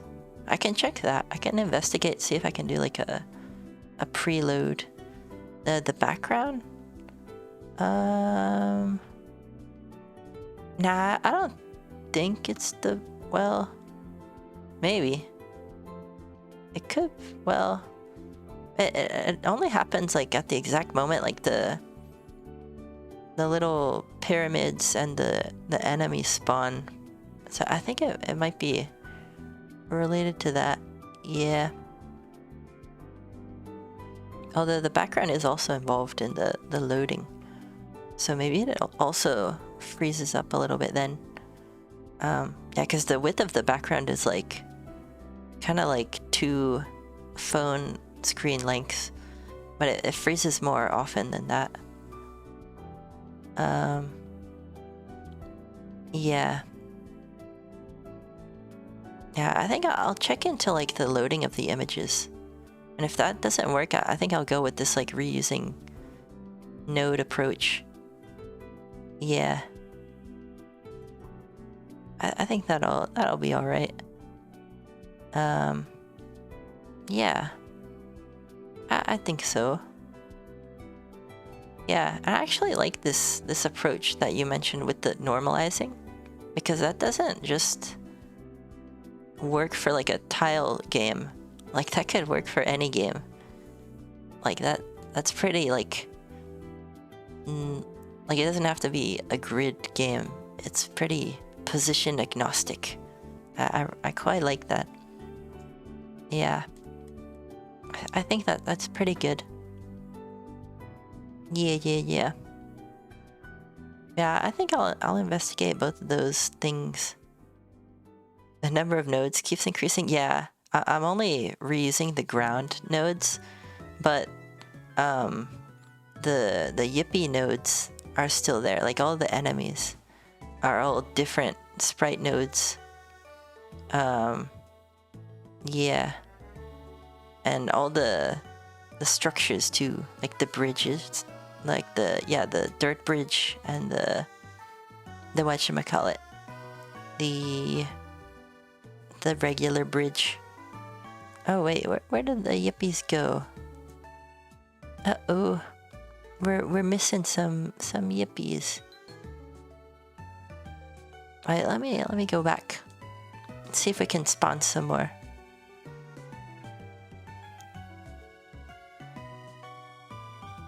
Yeah. I'm missing some Yippies. Where did they go? Uh-oh. Oh, that's not good. Wait, let me rerun the app. I think we're too far to the right.